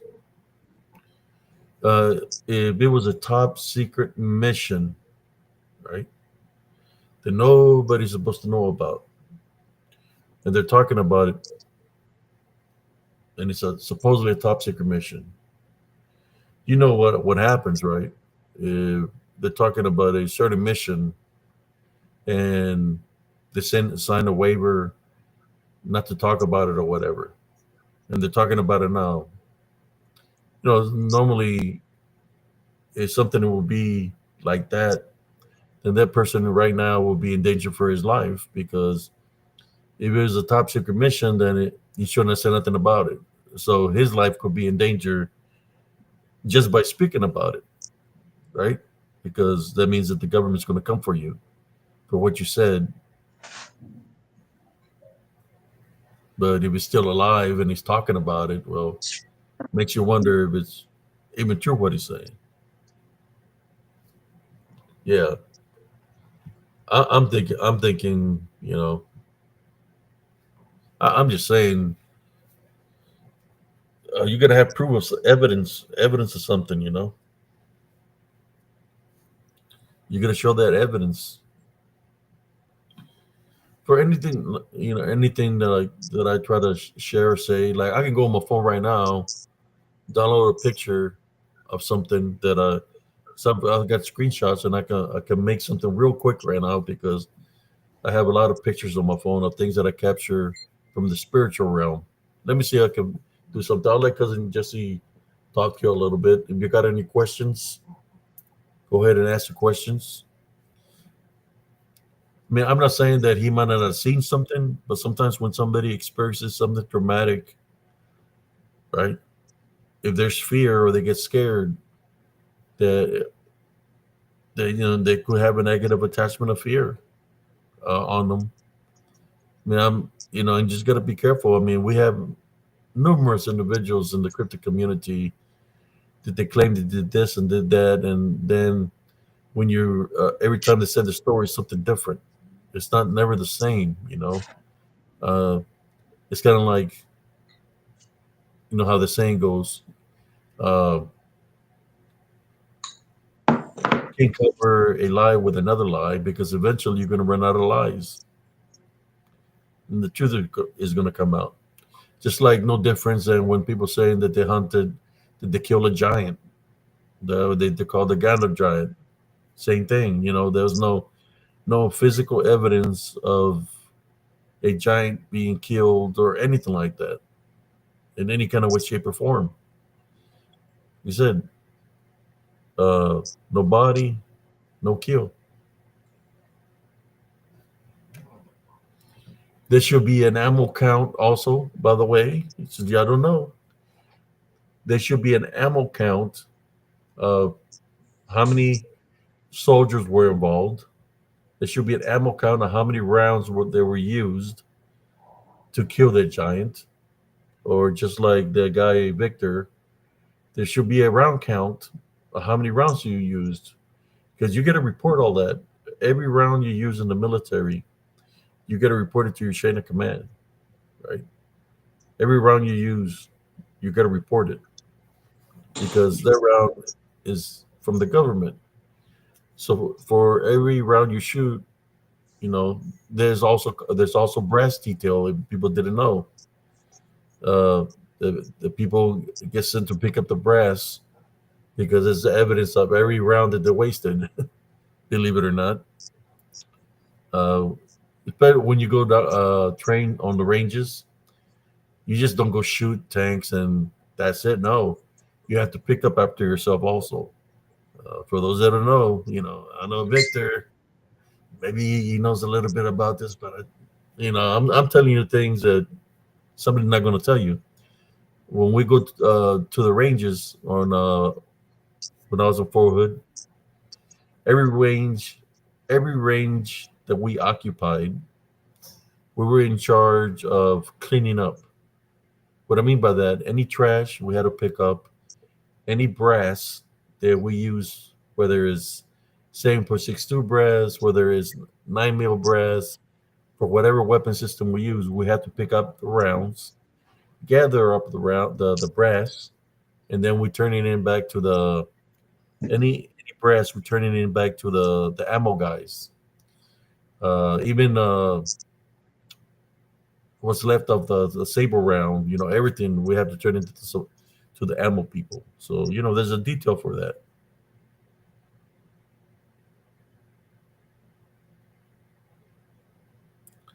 I'm just saying, man.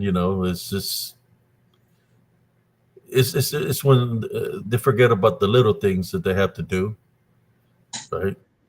Uh, you claiming you have a confirmed kill, you should have an ammo count of how many rounds you used on the confirmed kill. What you use to kill it? Like me, I'll give an example.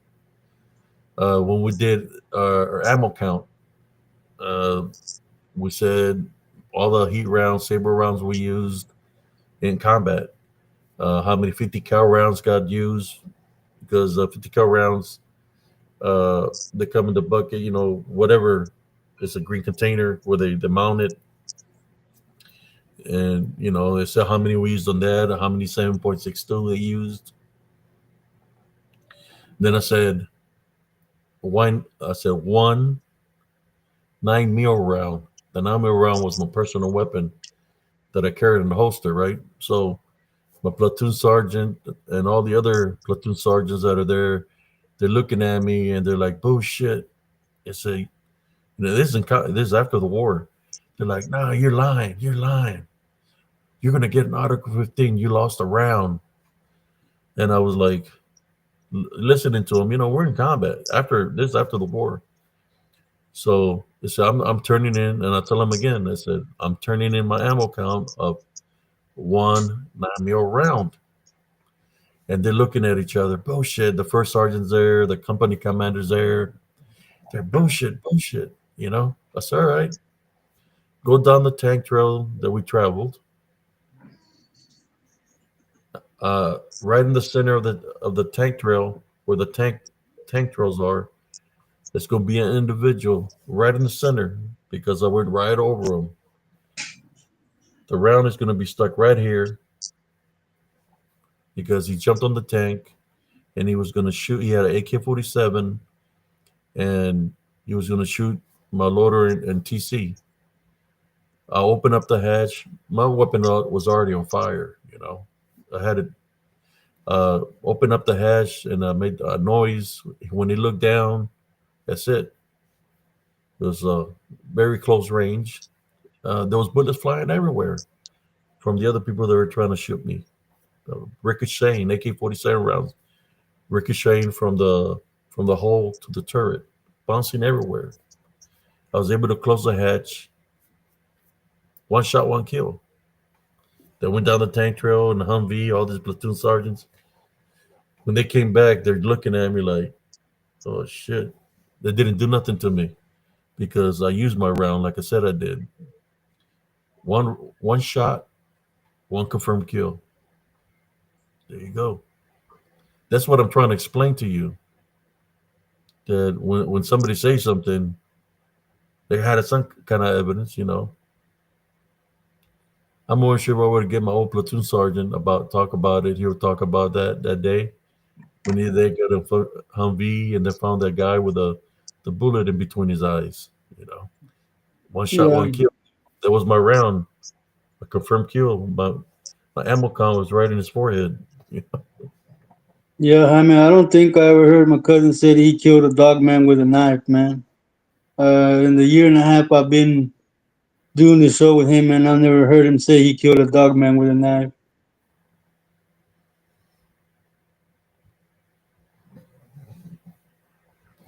Oh no, I did say a story though, uh, where this is after the battle. It was in the enemy lines in the front line. Front line means there's nobody in between but you and the enemy. So we was in the enemy lines, and we were ordered to stay there, where all the burning tanks were, all the dead bodies were. We stood there for 5 days after the war.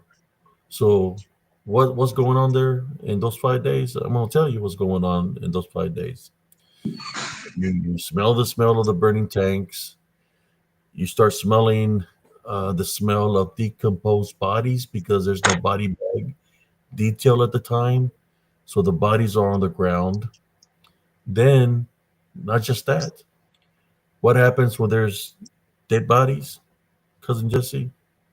The Bodies, right? animal stuff. the animals start to feast. There's something else. Dogs come. It's a desert. There's dogs are coming out of nowhere, man, and they're feasting on the dead bodies, Human flesh. body parts, on the guts, or whatever you want to call it. These dogs don't know when to stop. So all you hear is them eating. Imagine hearing the sound of dogs fighting with each other because they're eating human flesh at nighttime, and the only thing you're hearing is them growling and they're eating and start fighting each other. When the sun comes up, you see the dogs with the fat ass bellies because they've been eating human, right? So their bellies are freaking huge. So I'm out there hearing this noise 24/7, day and night. All this dead bodies everywhere, and there's still nobody back detail. And we're still standing in place in the front lines. And then I'm trying to get some rest and I don't feel like going to sleep because I'm still in the front lines. Even though the war is over, you don't know there's people in underground bunkers in which people are coming out of underground bunkers. And I said, I can't leave my guard down. I'm still up here in the enemy lines. What if there's still enemy in foxholes or underground bunkers? They can come up and still do something to us, you know? So we're still standing in a place where they told us to stay. Then one evening, what I'm hearing is this. Every night I'm hearing something growling by my head or near me. And the growl is not coming from the ground. The growl is coming from up on top. So I was like, how can the growl be coming from up on top? You know, I'm in the front slope. I'm the furthest to the enemy. I'm in the front. My crew is to the rear of me. So I'm hearing something growling beside me, and the growl is coming from the sky. You know, something growling. And I said, that's not the growl of the dogs. That's a different kind of growl. So there's another animal out here, another predator that's out here feasting. Uh, and it's not a dog, right? So one night I said, I'm gonna leave my clothes on. When I hear the growl, I'm gonna see what it is. So I'm hearing this loud growl, sounds like a growl of a lion or something, right? And I have all my gear on, and I'm looking, and I see something. You know, it's dark, it's nighttime. I see something white. It's crawling on the ground. And I'm looking, what is that? And then it starts running. I jump off the tank and I start running towards it because, you know, whatever it was had been growling by me like for about 3 days straight. I'm running at it, it's running at me, and it freaking leaps. And he's aiming for my jugular. When he's leaping, I and I go off on it. I kick it in the freaking jaw. Man, I was fast. I hit it so many times in the rib area that this dog is freaking crying, man, like crying. And my first sergeant like, what the fuck's happening out there? You know, because I mean it's a fight. Me and this dog that's been eating human flesh, and I guess he sees me as food. Man, we get in a fight, and I got my bayonet, and I'm fixing to kill it. But when the dog lands on the ground, he takes up running away from me. Freaking, it was huge. Uh, First sergeant asked me what happened. I told him. I said, "Well, the story how something was grinding on my head. Then this dog came at me, jumped me, tried to get me in the jugular. So I beat the crap out of it and took up running. That following day, of all the dogs that are out there with the bellies full of human flesh, there was an ordinance. If people don't know what an ordinance is, they call it an ordinance for all the animals, dogs, to be killed because they had eaten human flesh, so they were seeing the soldiers as food.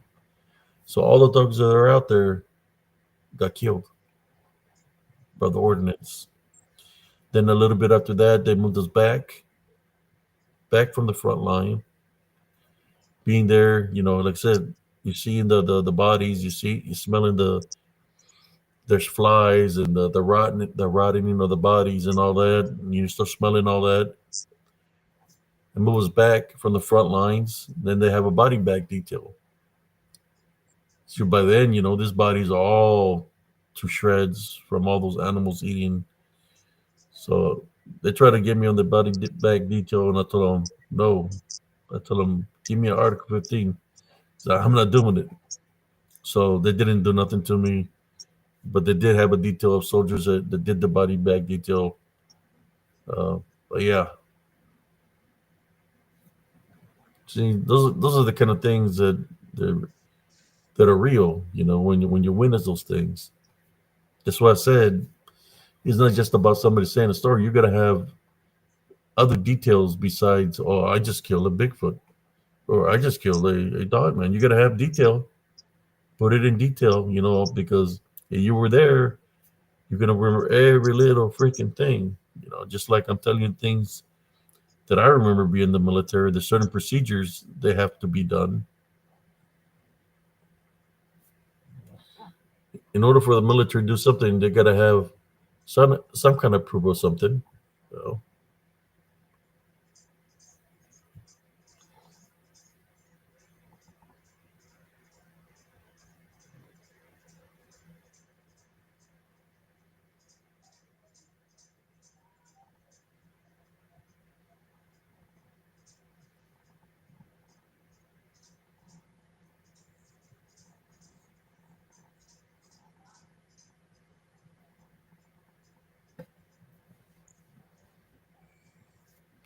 I'm just saying that somebody can say a story, but you got to be in detail. You're part of the government. You know about the ammo count. You know if your recon one. You know there's a name to your squad, a name to wherever you're affiliated with. There's other things. Why?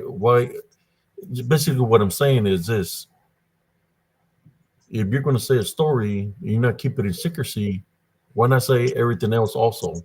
Everything else that takes to do a mission, do something. Don't throw a half-ass story out there, because if you're not saying it to the fullest, then that's all it is. It's a half-ass story, a bullshit story. There's details to every little thing when you experience something. Say it for what it is. I can talk about many other things. Dealing with the bodies and things like that. You know, is there is there is there spirits out there after somebody gets killed in combat? My answer to that to you is yes. There was operations out there after the war ended because I stood there where all the dead bodies were. Is there unclean spirits or hell soul reapers that come for those souls? I'm going to tell you yes, because the DDN were out there. Disembodied, the or should I say the Degen was out there. We're in that country. To me, the Degen is no different than the DDN. They're the same thing. They were out there claiming souls. Now, I can go in detail into a lot of detail. I just don't want people to freak out or say, "Oh, well, that spiritual encrypted encounters guy, sorry, she scared the shit out of me." Well, I'm going to talk to you in truth here. I don't got time to be bullshitting somebody. That's what I'm saying. Somebody going to say a story, say it in full detail, man. Don't half-ass it.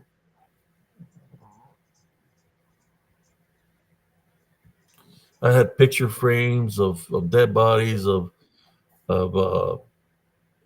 people that were burnt, where they were crawling out of their tank with their mouth open in skeletal form.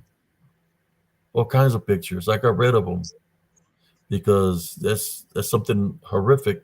Combat is not pretty, man. I had all kinds of pictures. I threw them all away. I donated it to a museum. There's a little museum in Raymondville. I donated all that shit. I don't want to do nothing with that. There's people that will get trophies from combat. Some of those people went crazy. You're not supposed to rejoice over war. Yeah,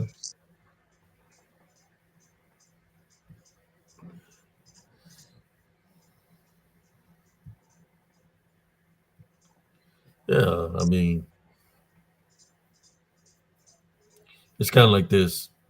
We, if the dog man or werewolf was real, how many rounds did you use? What kind of bullets did you use to kill it?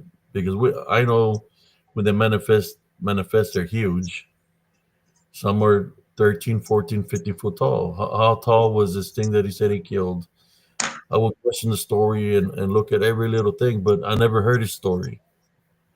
And so better yet, if somebody's got the link of Brother Victor, if you got the link to the story, send me the link so I can hear the story. To me, I just go by what I've experienced. So if there's a link to his story, let me hear it, and I'll be able to tell you if the guy is being truthful or the guy is full of shit.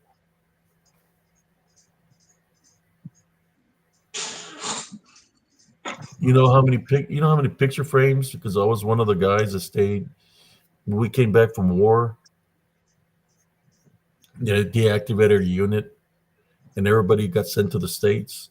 I was one of the last guys that stayed working on the billets to turning back into the German government. So people were giving me videos, pictures from combat. I had a stack. I'm talking about stacks of videos from out there, and I have different pictures of the burning tanks and dead bodies and all kinds of stuff. Guess what I did to all that? I grabbed all that. The, I grabbed all this shit, threw it in the fucking dumpster. Got rid of all that. I got rid of it. I threw it all in the dumpster because I didn't want. I only had a couple of picture frames when I came back to the states. Those picture frames, I got rid of those too because they were gruesome. I got rid of all that. You know, uh, you're not supposed to rejoice. But yeah, you can celebrate that you survived the combat environment, but you're not supposed to make fun of the dead, of the deceased. all right, Jaime, go for it, bro. So whoever was bringing up this guy Victor, send me a link, man. If you got a Jaime link, said he got it. if you got a link, send it over to me so I can view it later on tonight. Yeah, he said, I'll give it right now. Abe, hold on. Jaime Alaniz is going to get it to you. Because I'm just saying that of what I've seen, especially when I hear the story of the Gondor Giant, that I see, I'm prior military, been in combat, and I could tell when it's a bullshit lie, just like the Voltonator. I could tell that guy was full of shit. I told everybody, I said, this guy's lying to y'all. Oh no, no, he's speaking in truth. No, he's lying to y'all. I believe I told everybody about Bolt that guy was full of shit. And guess what? Soren Seals was right. I could tell when somebody's bullshitting. That's a specialty that comes with uh, being how should I say highly Welcome trained. in. So, You can tell when somebody's lying to you. Well, I knew that the guy was full of crap, and I was right on the money. I'm just saying, when I hear people that they claim that they kill a Bigfoot and a dogman, I'm going to tell another why that I say that is bullshit. The reason I say that is because I witnessed Bigfoots, I witnessed dogman, I witnessed goatman, I witnessed one that looked like a freaking uh, what do you call it? Those big cats with spots on them, leopard. like a jaguar, or leopard, standing on twos. I witnessed that. Uh,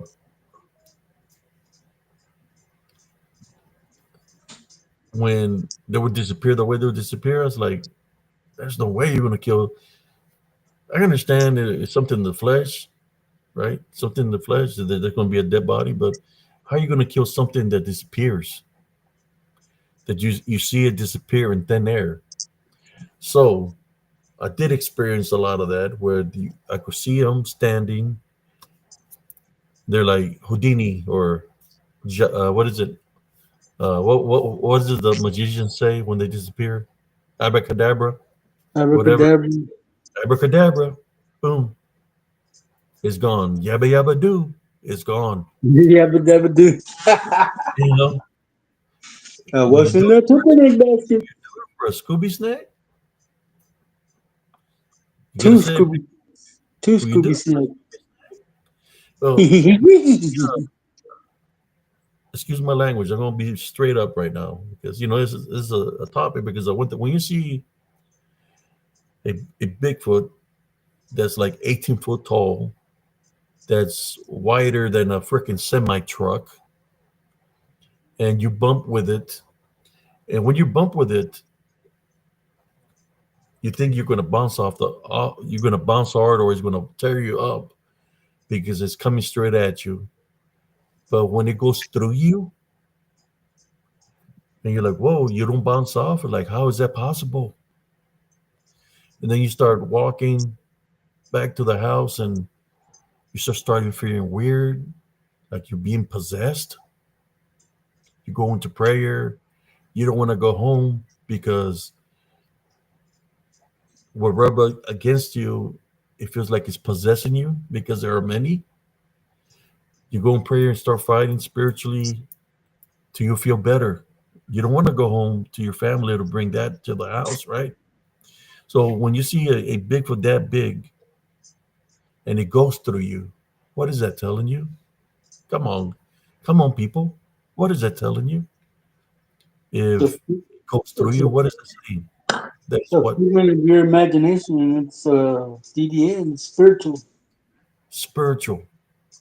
I thought that when he hit me, that I was going to bounce back because it was something that was a physical being, right, or physical beast. No, it went through me and it tried to possess me. So that's telling me that the Bigfoot is demonic. And how do I know this? Because I was all Recon 1, camouflaged with my military gear. I had barely gotten out of the military. I was looking for this thing to lure my son into the woods. I was by this tree line and I heard something making this weird freaking noise beside me, some kind of growl. I look to the left and I see this little creature with its mouth open and it's got a bunch of teeth, like it's trying to scare me. And I'm looking at this little thing like, what the fuck did they think he is? I got weapons on me. I'm looking at it. I grab my machete out, sharp machete. I look at it and I said, I'm going to hit this little motherfucker right on top of the head. Little creature standing on 2 feet with a lot of teeth, right? Because it showed me the teeth. As I'm fixing them, lift the machete slowly. I'm aiming for the top of his head. Spiritually, the Heavenly Father tells me, don't do it. I follow the orders of the spiritually Heavenly Father. I put the machete back in there and I look at the little thing, walked away from it. It was making a call. It was yelling very ugly. That's when I ran into what people call the Bigfoot, Sasquatch, and I found out that it's not something that's in the flesh, that it's something that's in spirit or a demonic being. I'm thinking that little thing wanted me to, he was trying to trick me. He wanted me to hit it with that machete. Why? I'm gonna tell you why. Because it wanted me to think that it was real. So when I would have swung the machete on it, guess what was gonna happen? It's gonna disappear. I was gonna miss. And just because I believe it was something real, that's the spiritual opening that it was gonna use to possess me. So I didn't get the possession there, which because I didn't do nothing to it. It was when I crossed into the one that was huge that went through me that I felt the effects of a possible that it was trying to possess me. I'm talking about experience here, guys. So when I hear a story of somebody saying that they shot at something, and I've been through it and I went through it, said, well, there's no way you could have killed it. The bullet would have gone right through it, just like I went through it. which is impossible to kill something that's in spirit. That's all I'm saying. You got your information, cousin. It's called Dogman and Paranormal Search. Jeff Nadoli gets Victor.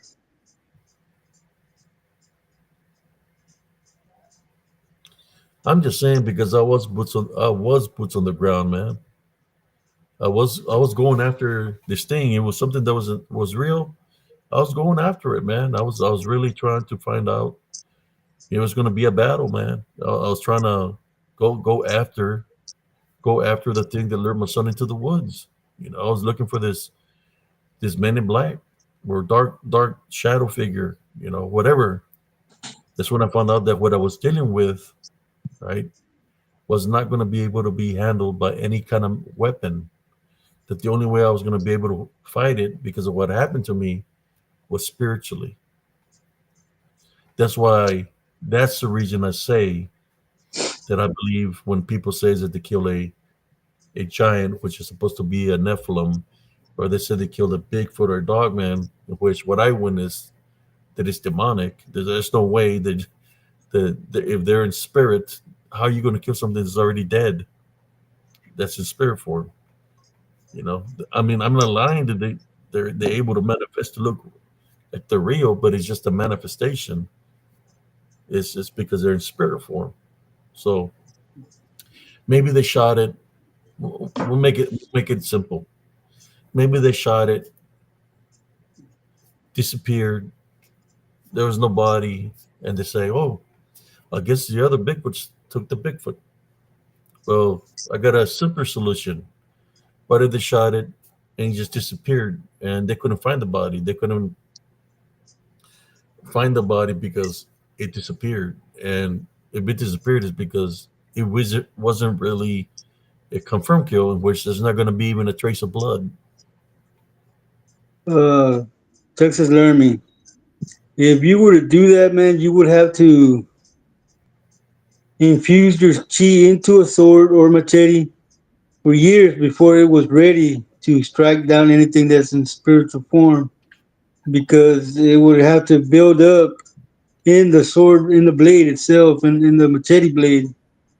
Yes, it's a spirit on spirit, but you can't just do it right there and then if you haven't infused any of your chi into the blade. It takes time to build up that kind of spiritual power in a blade, man. I know because I had one that it took me 10 years to infuse my chi into it, and I had it to the point that if anybody else touched it, it would cry to me. No, I got another thing for y'all. These creatures, man, or this TDN that I cut, disembodied demonic Nephilim, they have many abilities. They can change form in the blink of an eye. You could be seeing a fox. That's why I call them shapeshifter skinwalkers. The Anunnaki, they're, right? The Watchers. That's what they were. They're able to shapeshift.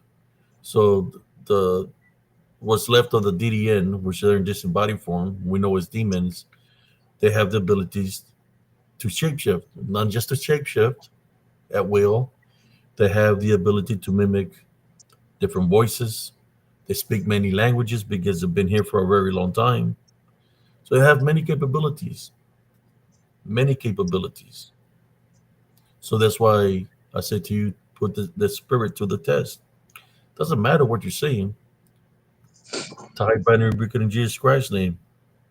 If it disappears, smells like sulfur, or it disappears and leaves black residue, it smells like pestilence, you know what you're dealing with. It's something that's demonic because you put the spirit to the test by type binary rebuke in Jesus Christ's name. You don't have to raise no rounds. You don't have to do nothing like that. Just put it to the test. Then you'll see what I'm talking about. And then, like I said, if you can shoot at something, disappears, and there's no body. Well, is it really a confirmed kill? The only way it's a confirmed kill, brothers and sisters, if there's a body, right? when a hunter, make it simple, when a hunter goes hunting for deer or for a pig or whatever they're hunting in the woods, they waste their round or bow and arrow and they get a kill. You see the hunters, what they do. What do they do when they get the confirmed kill of a deer, for example? They They skin take it a and bring it home. they take a picture of them with a kill. Then they have pictures of them hanging it up, opening it up, and cutting it up, and they have the proof, right, of their kill. There's a government, but of course, deers are real because deers are here in the flesh, right? Not saying that the DDN cannot, that the DDN, how should I say, or they're able to manifest to look like him because shapeshifter, that's what they do. They can mimic manifestations of animals and stuff like that. But confirmed kill is when you have evidence of it. Wow, we reached the 2 hour mark, cousin. 2 hours, 11 minutes. August Brasher says in the Bible they talk about the beast of the field, and I think it was Nimrod of God turned into a beast of the field to humble him. Nimrod, aka Galgamesh, aka Apollo the sun god. Well, when you talk about the beast of the field, to me, there was a beast in the field. You know, the thing that I come to when they talk about the beast of the field is an ox, because an ox, that's what they will use to what? They use Work in ox the for field. When they Work talk in the about field. field, that means that they use the ox to plant, right? Plant vegetation, or how should I, corn, wheat, whatever. The beast of the field, that's what they will use, which was an ox. They use an ox a lot back in the day for many things. Mexicans call them ways.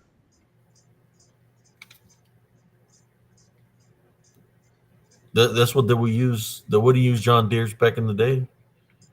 They would use ox to cultivate the fields.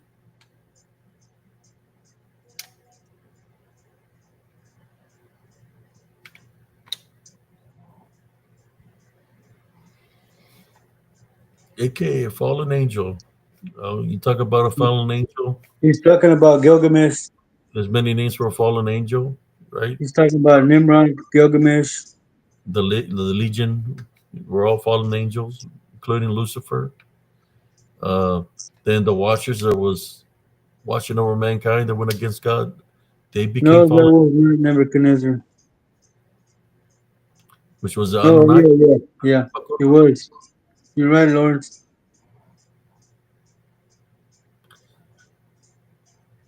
You're right, Lawrence. East.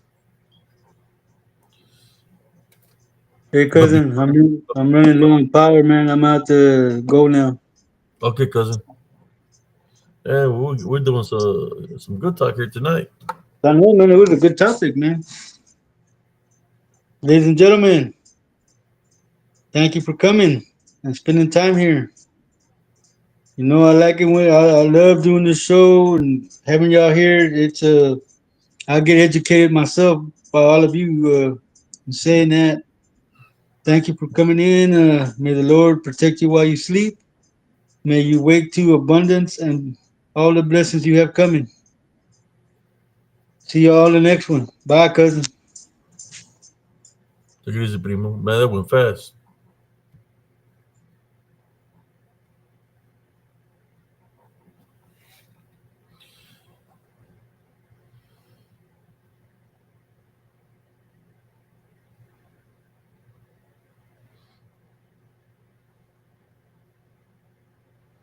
That show went by pretty fast, brother. Says this when the topic is good and you're talking to real boots on the ground. Like I said, I can get in detail pretty good, brother and sisters. When I served the military, that was a long time ago. Yeah, I'm still affiliated with the government because I'm a combat veteran. You got veterans that served. They did the time. They never got to see combat, but I am a combat veteran. Uh, that was in action. So, and I was only 19 years. See, I had turned 20 years old on my birthday, February. Is when I went to combat. During my month of my birthday is when I was in the battle of Medina Ridge. My birthday was the second, and I fought the 20. Is it the 26th? Somewhere around there. That's when I was in the battle of Medina Ridge. When I turned 20.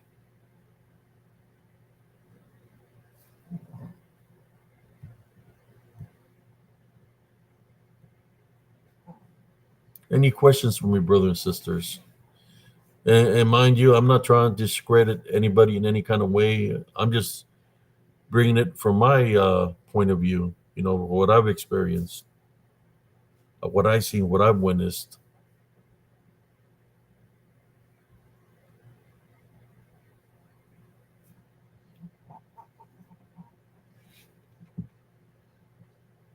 But I know somebody said rake, and I want to show you a picture. Of something. Let me see if I get the picture in here, and I want to show you something. Not for like I said, they're able to manifest to look like anything. I've seen one that and I was going from the path that had black dots on his body, but it had like a human-like body with fur. But this sucker was huge because it covered the whole path. The whole path in Elms Grove, I would say probably uh, like 14 foot wide. So this thing was on the ground, low to the ground, covering the whole path, and it was turning its head left and right. You know, I was witnessing it. The ears had black on them, and they were vibrating, like it was sensing through vibration. So I wouldn't move. I was frozen, not a fear, but I just didn't want to move because I felt that it was using his ears like a sonar, and his eyes were white, rolled back white, and it was looking back, side to side. Then, as it was looking my way, it sounded like a sonar that it made me feel like I flipped, like the earth flipped upside down on me. In which, when he sent that signal, it turned to the other side, and I was falling because I lost my equilibrium, and I stopped. I didn't hit the ground, and then turned back to look at me. But I'm lower to the ground, but I'm standing still. Then it turned its head a couple of times, and it went into the woods. I'm thinking that if I would have hit the ground, that it would have came at me. Now I can prove if that was real or not, or it's just a manifestation. But I knew the effect that it had on me. So could that creature be something real? And my thought of how it made my world go upside down, that it sends that kind of sonar to mess up my equilibrium, it's possible it could have been something real. Where it went to, I believe that the creature went into uh, what do you call it? One of those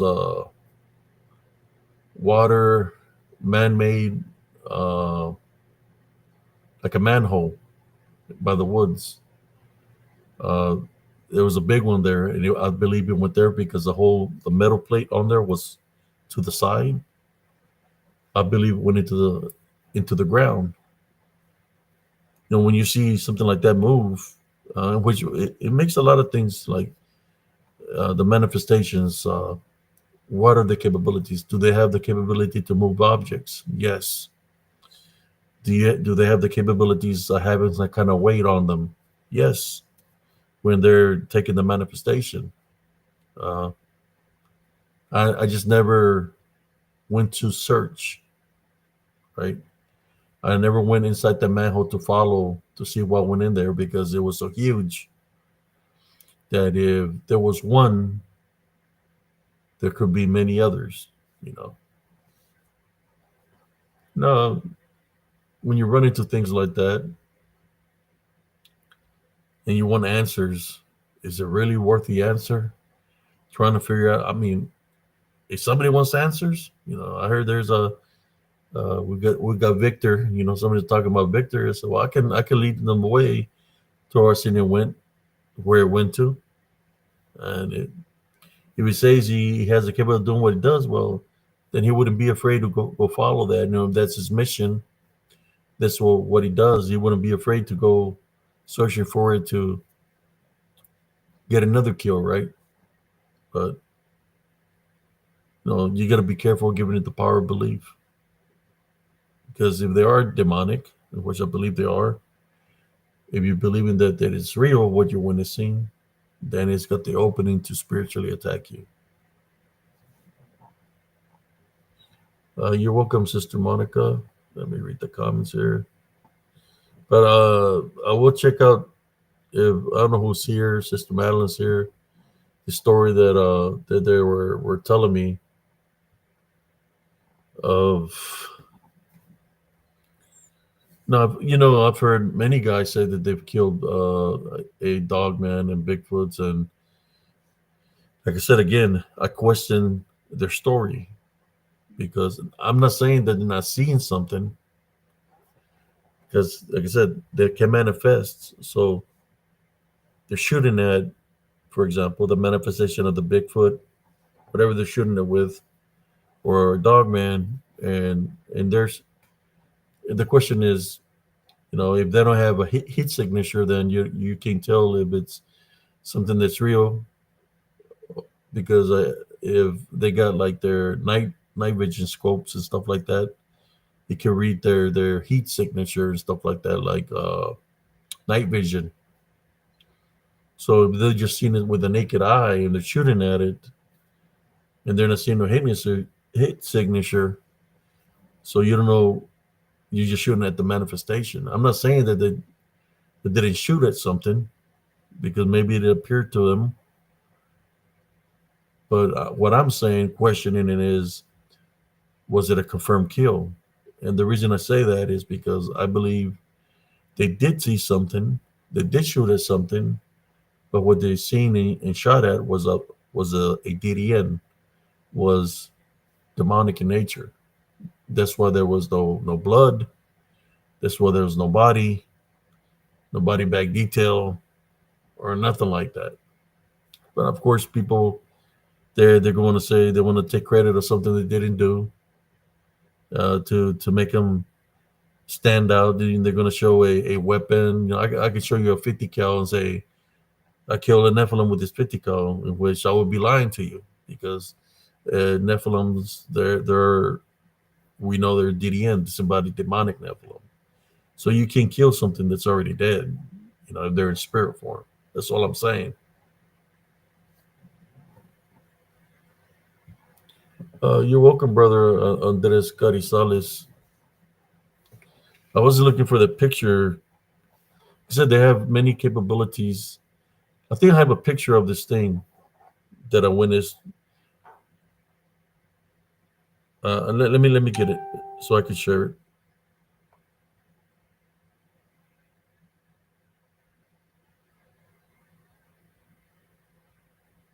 Let me see if I got it here, brothers and sisters.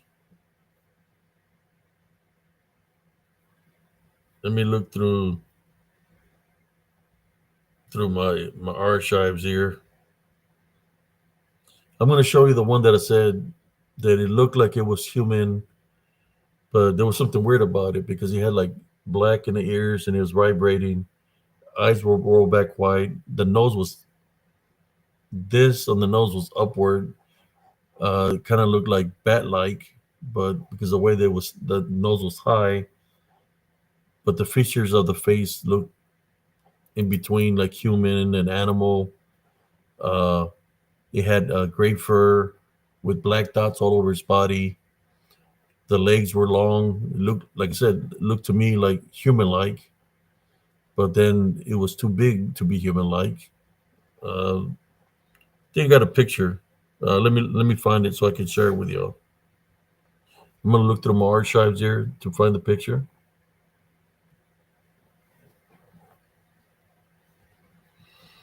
of this thing that I'm talking about.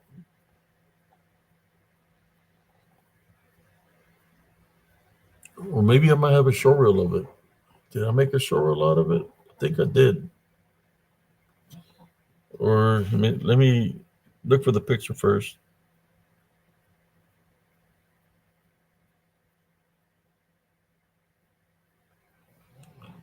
Let me look, see if I can find it. It's an old picture, and I believe it's that thing. Let me look in the archives here. I think I have a picture of it that I might have created a short reel of it.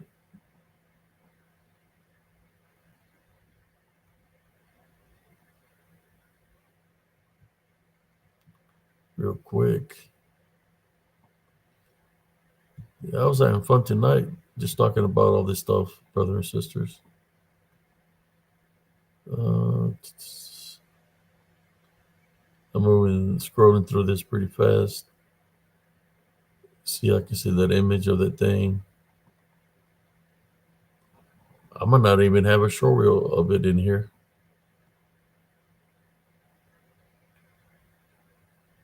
Sure don't.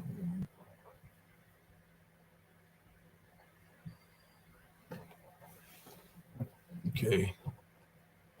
If y'all got any questions, place them down there and I'll answer your questions while I look for this picture.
Okay. I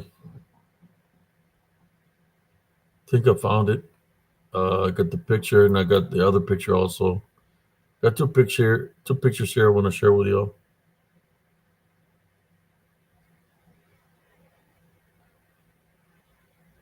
All right, here we go. Here you go, brothers and sisters. Remember how I told you how this thing looked? How the nose was upward and stuff? Uh, I didn't go back down that path. Uh, I cut through out of the woods and I went all the way around the block. After I seen that big thing there, I would always hear something running towards me where branches were breaking and then it would stop right in front of me. I just didn't know that it was that huge. If I knew that it was that I witnessed running at me at night, I think it's a night predator. If it's a predator, they hunt at night. Uh, I think I stopped going to the woods after that. You know, that's one of the time frame right up to that where I said, "Screw this," because I had seen something crawling there one night, and I was like, "What is that thing crawling on the ground?" That I seen it coming out of the path of Elm's Grove and it was crawling low to the ground. And I was like, "Man, I never seen something that low." You know, in the military, we got the low crawl, mid crawl, but this thing was crawling like very low to the ground, but it was huge. And I said to myself, maybe it's just my imagination, but I got a picture of it. Yes, uh, I've seen an angel.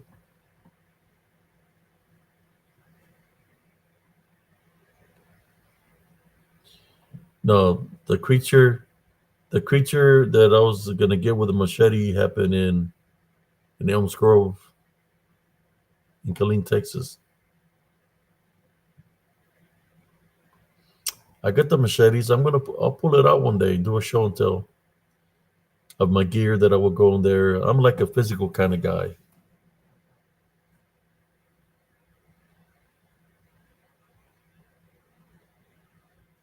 Honey Island Swamp. Yes, they'll appear, brother. August Bradshaw.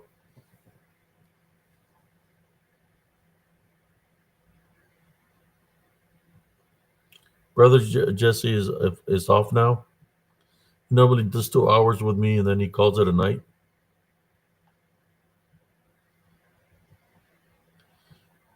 So here it is. I'm going to share the photo of one of them. Or remember, I told you I had a photo also of what I believe was a rake. But to me, they're just the manifestations of these demons take. So here we go. Let me share it with y'all.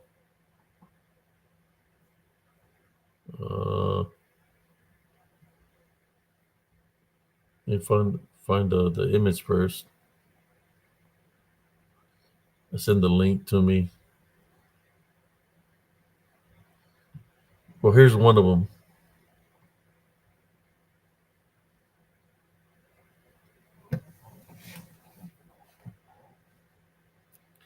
There's an image that I took of it. Look how the nose is. It's real high. It was peeking through the branches, looking at me. I was trying to get the other picture of it, the original picture. This one just is like a magnifying thing to make it look bigger.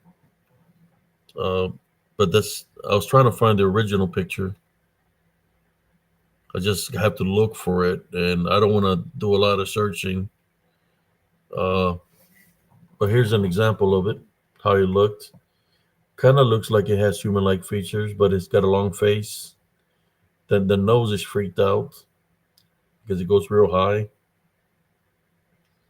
And there's the eyes. The eyes were white. But this is, I believe, a picture of it, of the face. How it's got a long face. Imagine something like that looking at you through the woods. And the only reason I got this picture is because I heard movement in the woods. So I'm just showing you how it looks, brothers and sisters.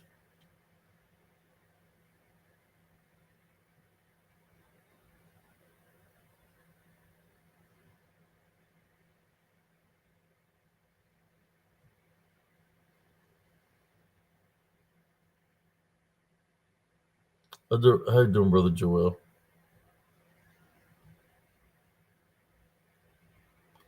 So this image here is from Elms Grove Estates. That's how the creature looked. I think I have another picture of it at nighttime when it was right beside me. I could try to share that one, but this is during the day that I was able to capture it. I heard something in the woods, and I snapped a picture of that to the vicinity where I heard something, and that's the image of it. There you go.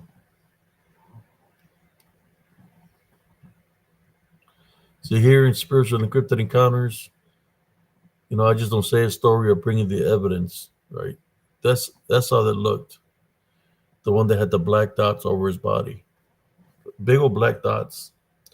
The fur was grayish, like short hair. At first I thought it was a person, man. Like honestly, like when you hear about people that get lost in the woods, that become part of Mother Nature. Here like kid raised by a pack of wolves, and the pig, the kid becomes animalistic or whatever, right? Well, when I seen this thing, I thought it was a person. I thought it was a person that had been living off the woods, and because it looked like a person. But then when I seen the legs and how long it was, I said, "This is not a person. This is something else." But he had black dots. Pretty big. The round black dots around this big on its body, all over his body.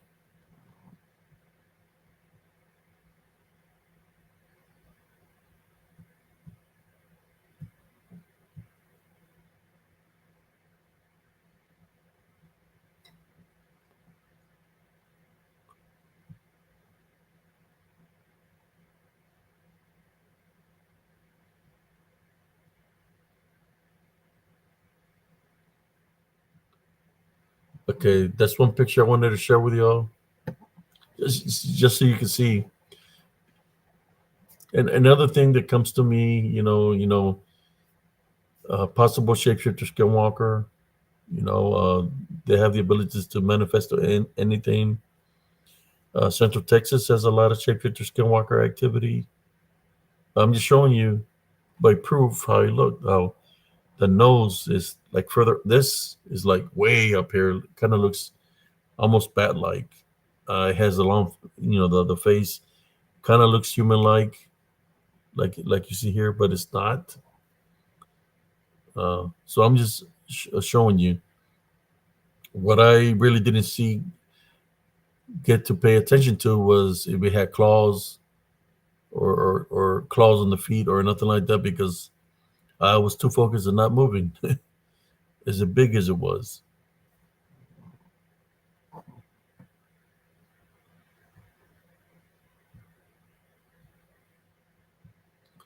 Well, I'm just letting you know how it has the capability to even use Mother Nature itself to to blend in with Mother Nature. So I have the original. I just have to look for it without this highlighted thing. I highlighted the thing so people could view it better. So I got another picture now that I'm going to share. This picture, same path, but check it out.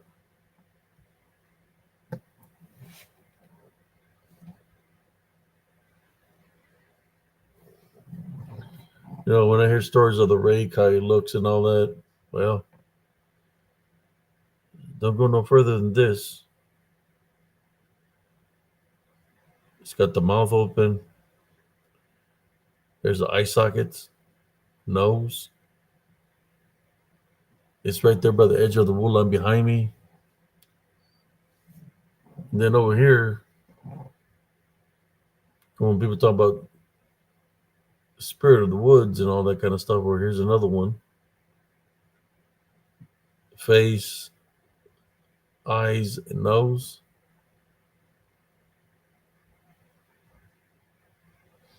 Possibly a bruja, I don't know, but it's a face.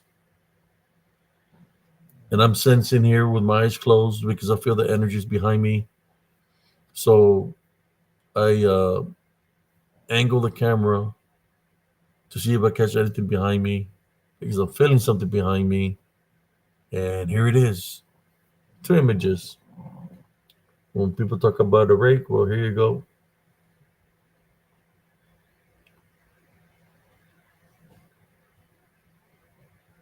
And this being right here, there's two. Uno, dos.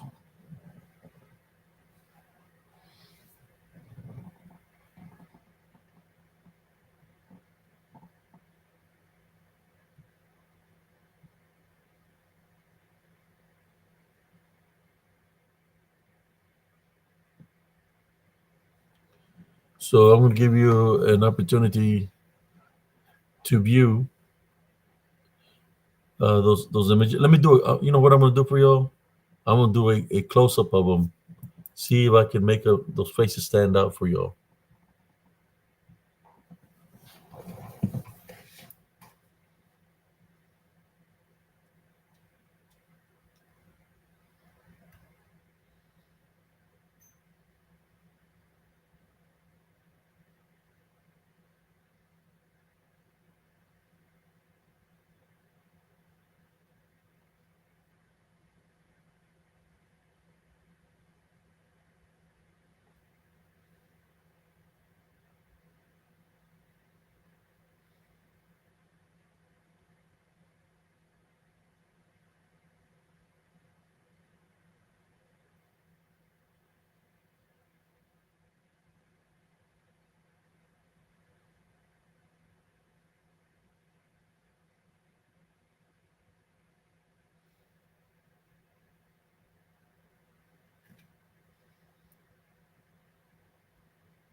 All right.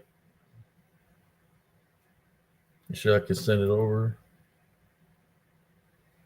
Hopefully I made it big enough.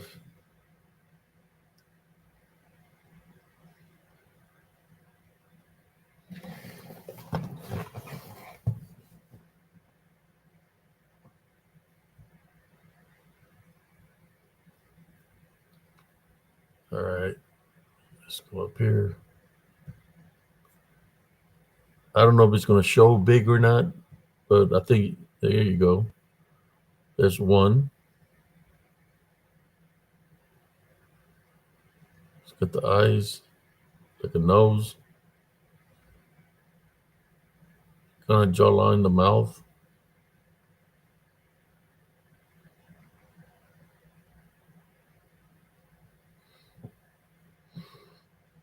Look at that face, brothers and sisters. What do you think about that? Possible bruja?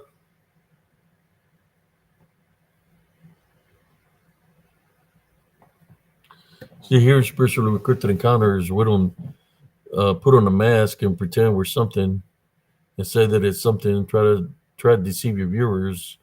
I bring the spiritual proof. Okay.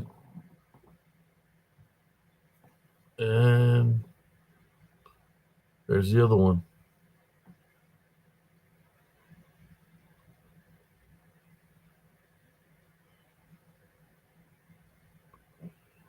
Here's the face. It's got the mouth open. There's a socket.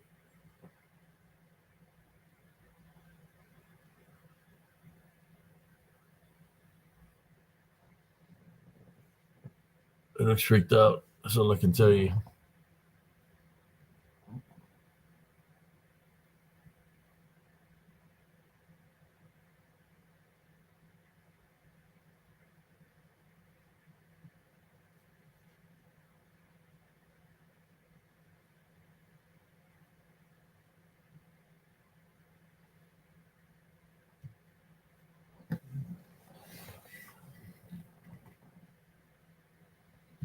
Oh yeah, this is very real. I mean, I captured it on. It's very spiritual, real. It's a manifestation. Uh, Look at the mouth, how open it got. It got so wide, man.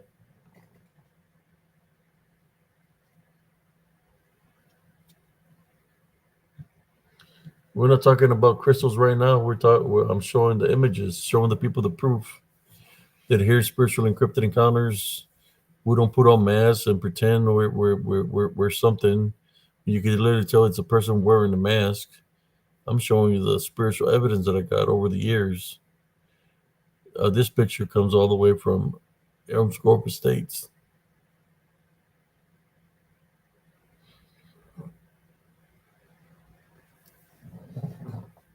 And this is no different than the pictures that I capture now of these things that are around. So here we go. Go back to y'all.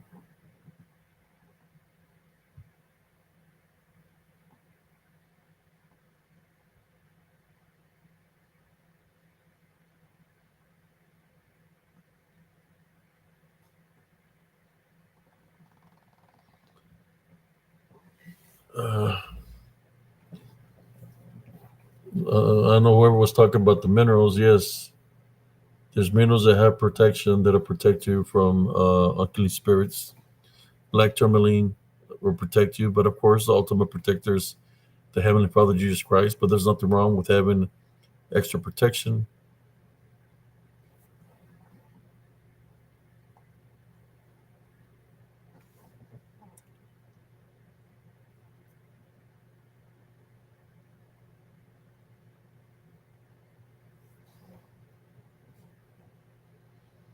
I'm just showing the obvious of what I capture here in spiritual encrypted encounters. Said I've done the works. I've been out there. Really, have done the investigating by myself. I want to go invite a people or invite somebody who's gonna put on a mask, like in some groups that we've seen. They're pretending that they're being something that they ain't, just to get viewership.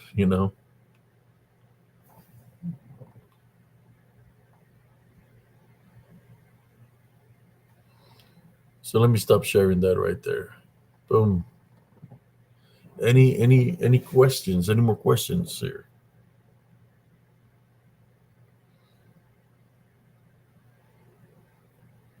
Let me see. I can find something else to share with y'all.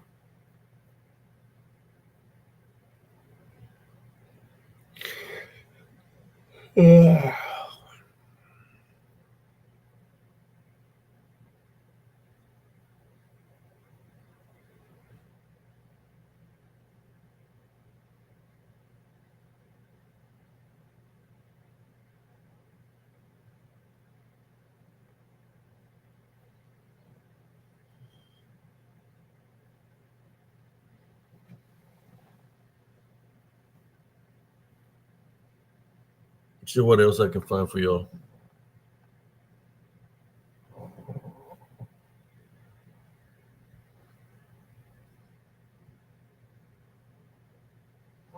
So you can take any kind of weapon you want to take out there, but what good is it going to do for you? I mean, it's good if you run into something that's real, like a bear, a wildcat, a cougar, a mountain lion, right?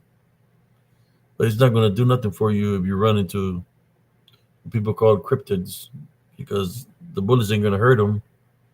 It's going to go right through them because they're in spirit form.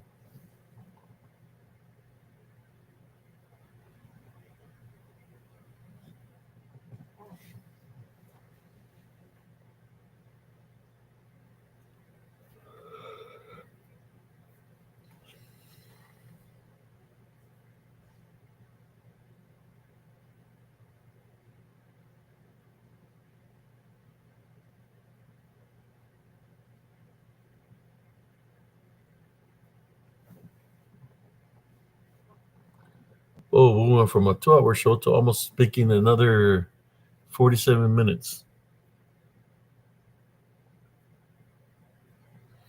Let me look into my archive, see what else I got here for y'all.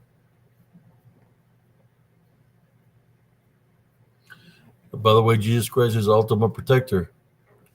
Uh, Not a person pretending to be something that they ain't, and trying to get their viewers to think that it's encrypted when it's them cosplaying, trying to be a creature. We see a lot of that, a lot of hoaxers, right?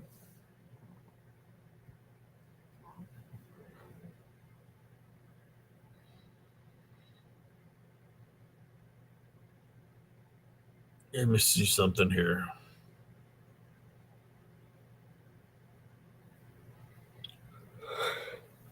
Yeah.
Yeah, I'll check it out. I haven't really debunked that video all the way through, Andres.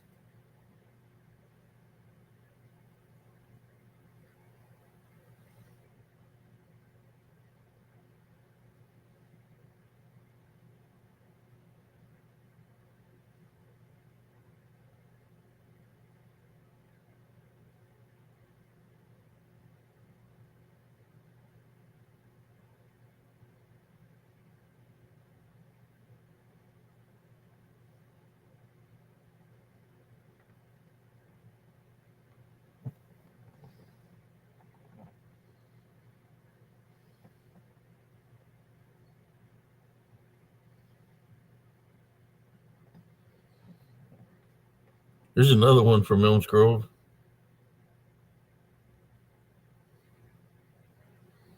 Let's see if I can get you a better look at it.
All right. I want to share this one here. Remember the one I was showing you with the face sticking out? I got one where it's got different filters on it. The original, it's got the original picture in there too. Let me go to it. It allows me to share it.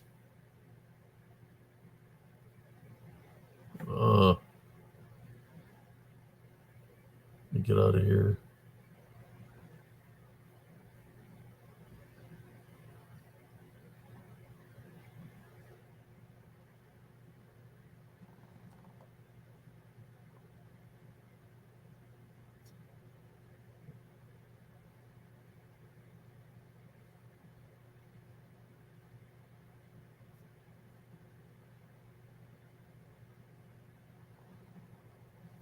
That's weird.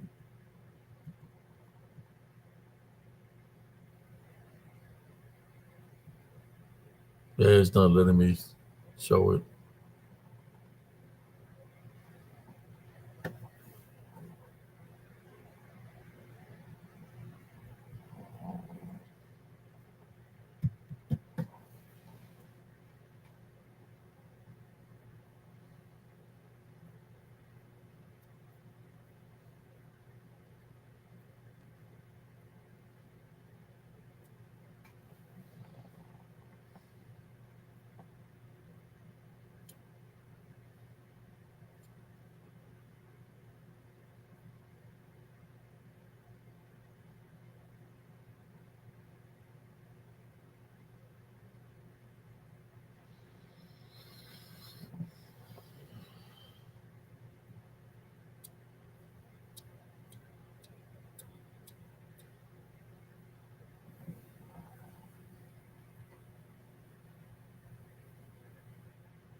That was on the picture to share it with y'all, and uh,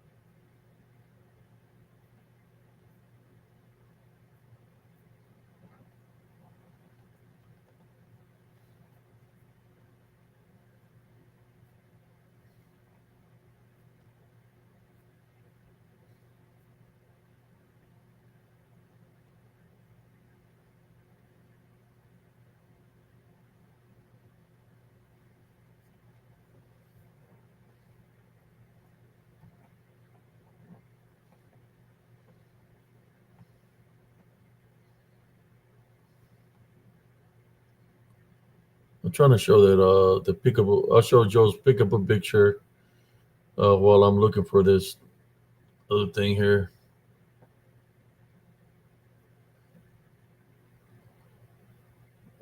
Okay. I'll sure say he's got a pickable picture. So let me share that real quick.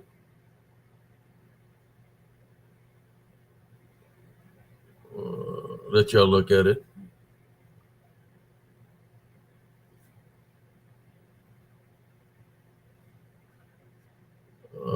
Trying to see how it looks when you're uh,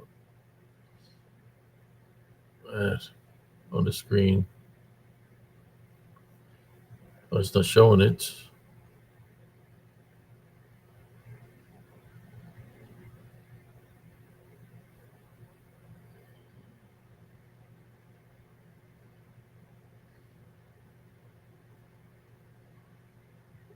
Try to share it one more time.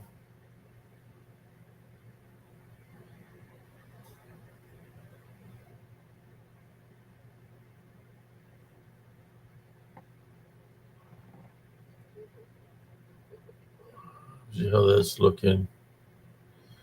I don't know why it's not sharing it.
Okay, I'm gonna.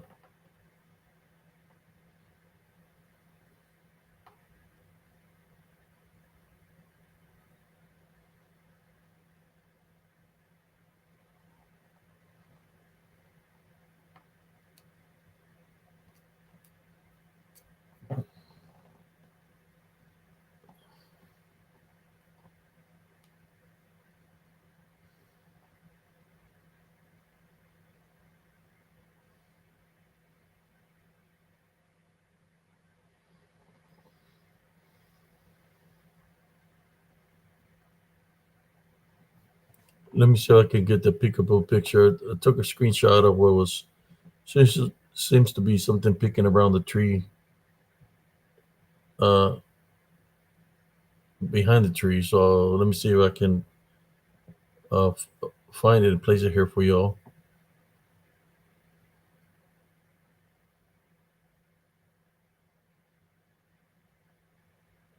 Let's see. All right.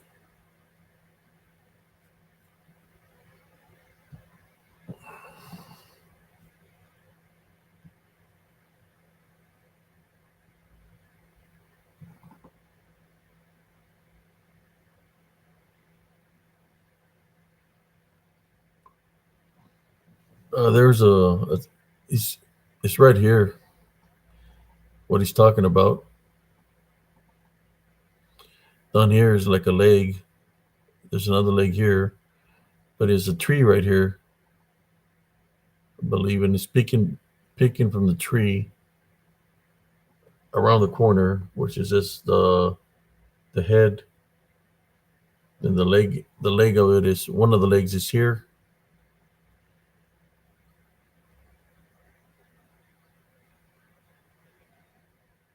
There's leg, and the head is picking behind the tree that was looking at him.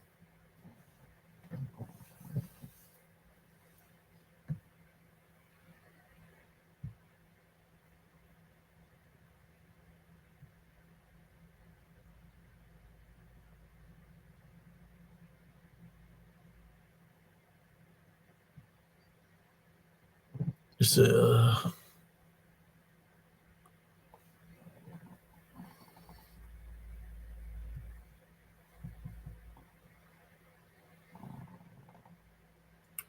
it's standing behind a tree. It was peeking around the tree. The tree's is right there, and there's the head, and then the feet on the bottom. For Brother Joel's.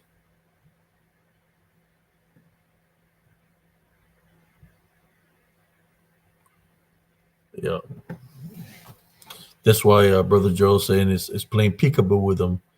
It was peeking around the tree, looking at him. Guess it was is trying to hide, but it's still looking at him. So you can see the face looking at him, and then you can see the feet in the bottom. You see, it was a like a dark entity. So I would say that would be an unclean spirit. But he does have tracks of giant cougar, or should I say, some kind of animal print.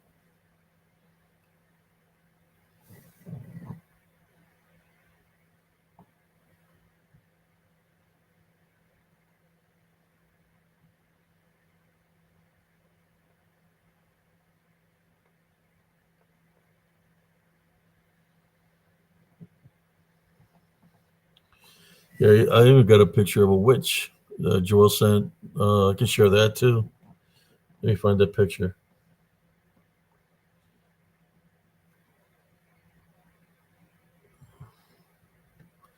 Picture of La Bruja.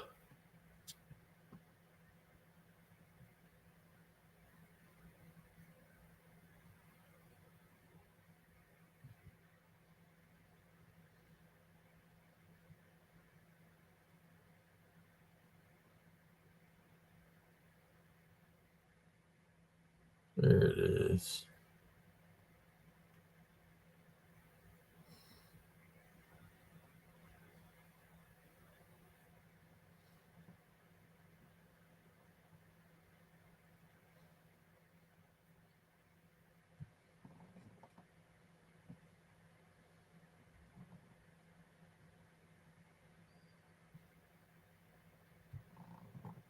There's the other picture of Joel from a different uh, video. Oh man, it's showing me the little part of her. Man, dang it.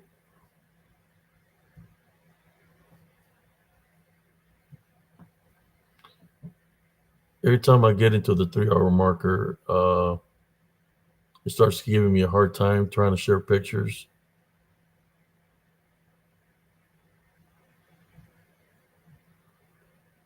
Like it's preventing me from sharing pictures.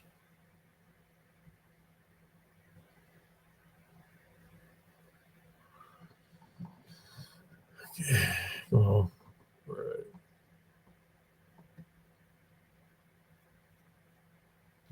Here's a picture of the witch.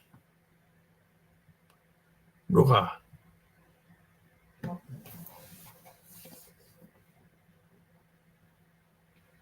Now this one was a good capture.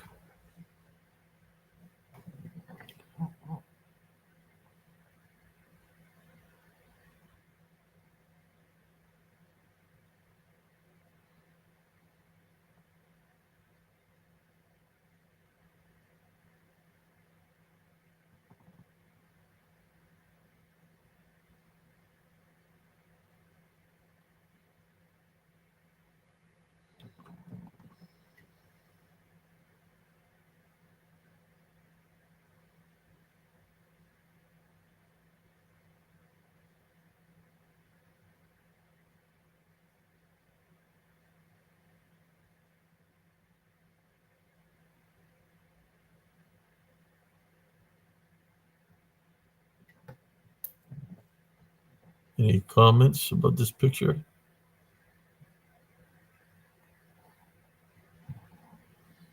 Yeah, esa bruja.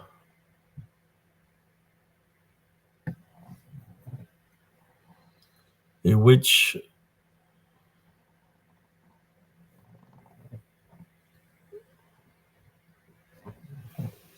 from the UK.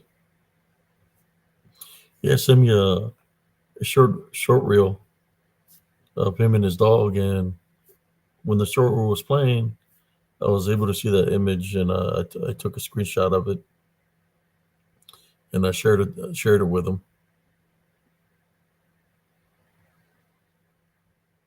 Oh yeah.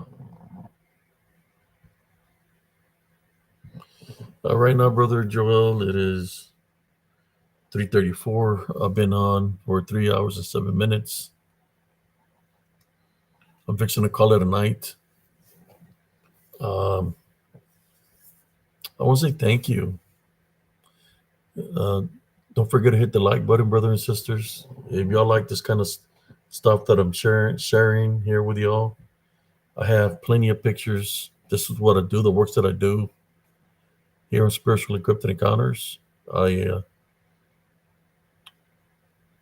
know for everything there's got to be some kind of truth. So I'm able to capture things like this. If you got a picture or something, I'm able to see things. If there's something there, I've had people they used to call me because they said they had activity in the home. So since they were like far away, like in a different state, I would tell them to. We'll go live on Messenger and I'll tell them to go through the house. As they're doing a walkthrough through the house, I'm able to see things spiritually when there was like an unclean spirit in the home, and I'll tell them what to do to get rid of it.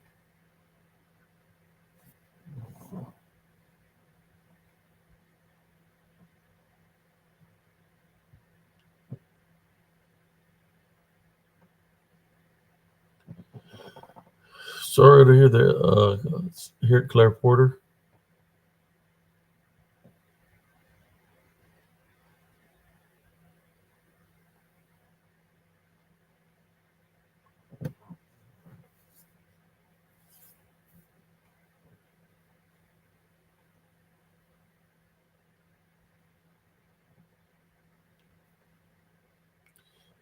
Uh,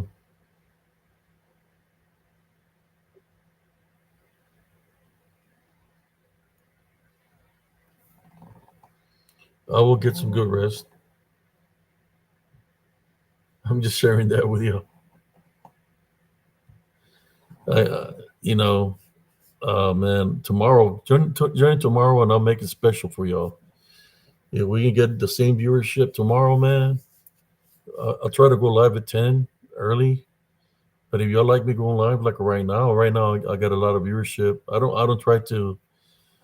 I let Brother Josh trying to do his show, and I'll do my show a little bit later.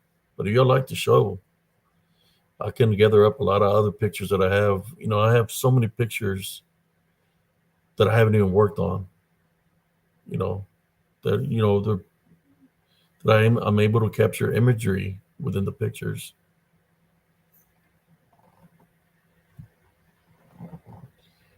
But anyways, the only thing I can say is this, brother and sisters. I know there's a lot of people that claim that they do this and they do that. A lot of things, their stories. Just be careful what you get power of belief through. You know, just be careful. You know, I'm not trying to take away from anybody's story or when somebody's trying to put them the self in a high pedestal that they killed a dog man or a Bigfoot. But of course, for anything, you got to have some kind of evidence. Well, I'm showing you here spiritual evidence of things that exist in the spirit, right? So if the dog man, the Bigfoot, the goat man, Jersey's devil, or anything that's supernatural or from the demonic realm, if their existence is in spirit form, then can they really be killed if they're already in spirit form? But the only thing you can do is maybe To send it away would say I type on the rebuke of Jesus Christ thing, but weapon wise, it would be very hard to kill something that's already dead. That's a spirit. Just think of it. Think of it that way.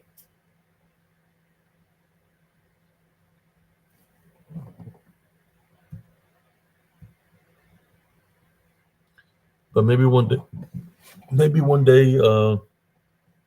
the truth will come to light about all this.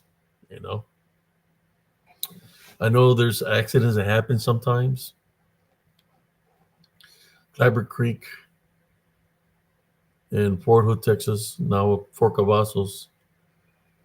I remember I was out there training, and something happened where there was overnight the creek rose, and there was certain people that were crossing the creek in their Humvees and PCs, and the Humvees and PCs got swept by the rising water of the creek. So they had a search party looking for the people that were missing, and they found bodies in the creek, where people had drowned. Uh, Something like that happens. Was it the creek that rose? In which I've seen the creek rises here. It's like a little tsunami.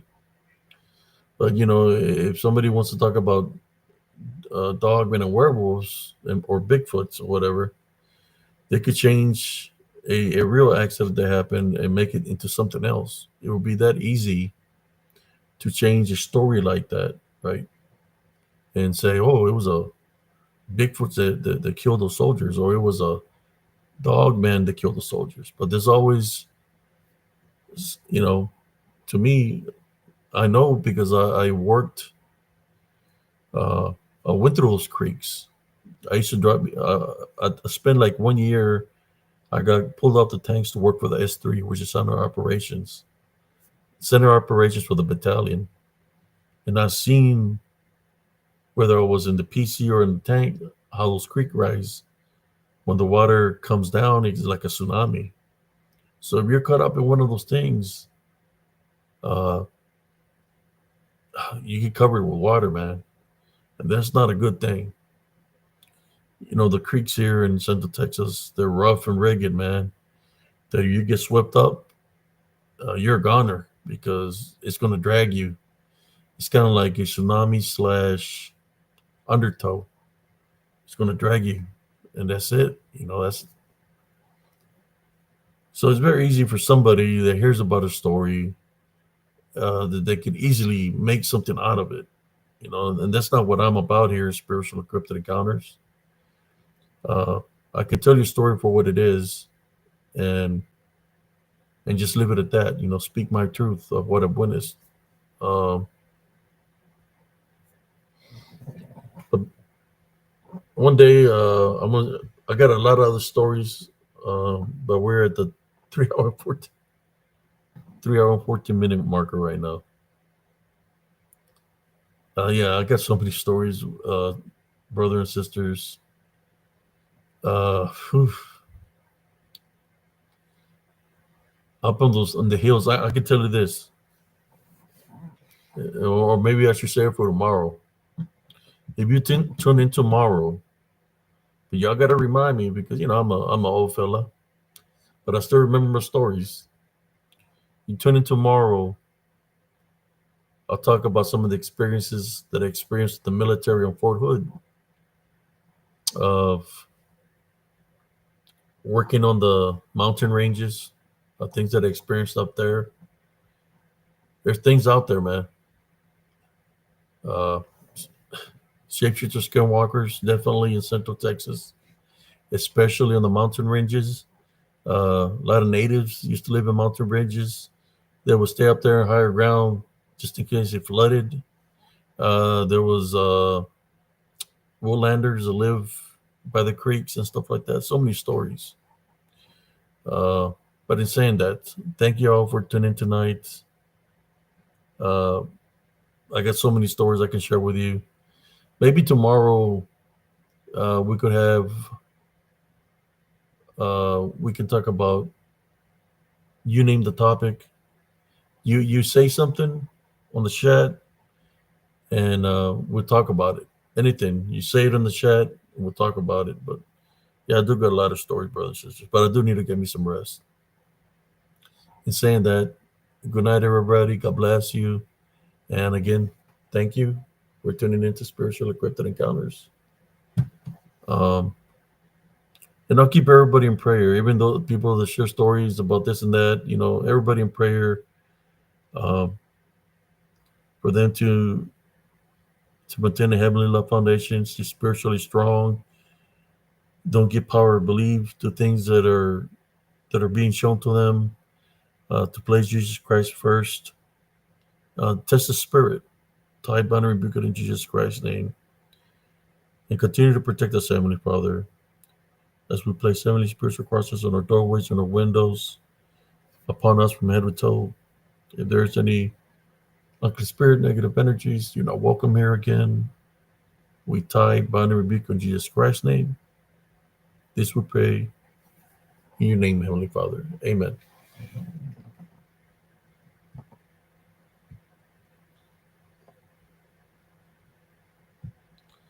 Thank you. What time is, before I go, what time is it where y'all at?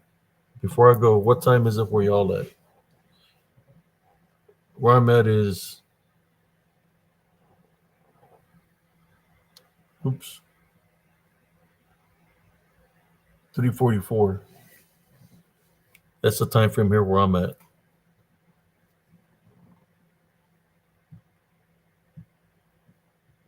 What time is it where y'all at?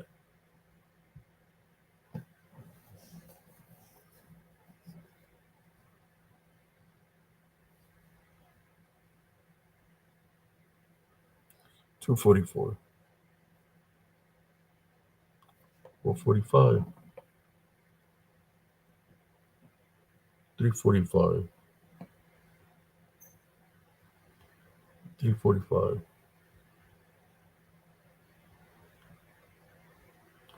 All right, brothers and sisters. Good night, everybody. So I see us signing off. Spiritual Encrypted Encounters.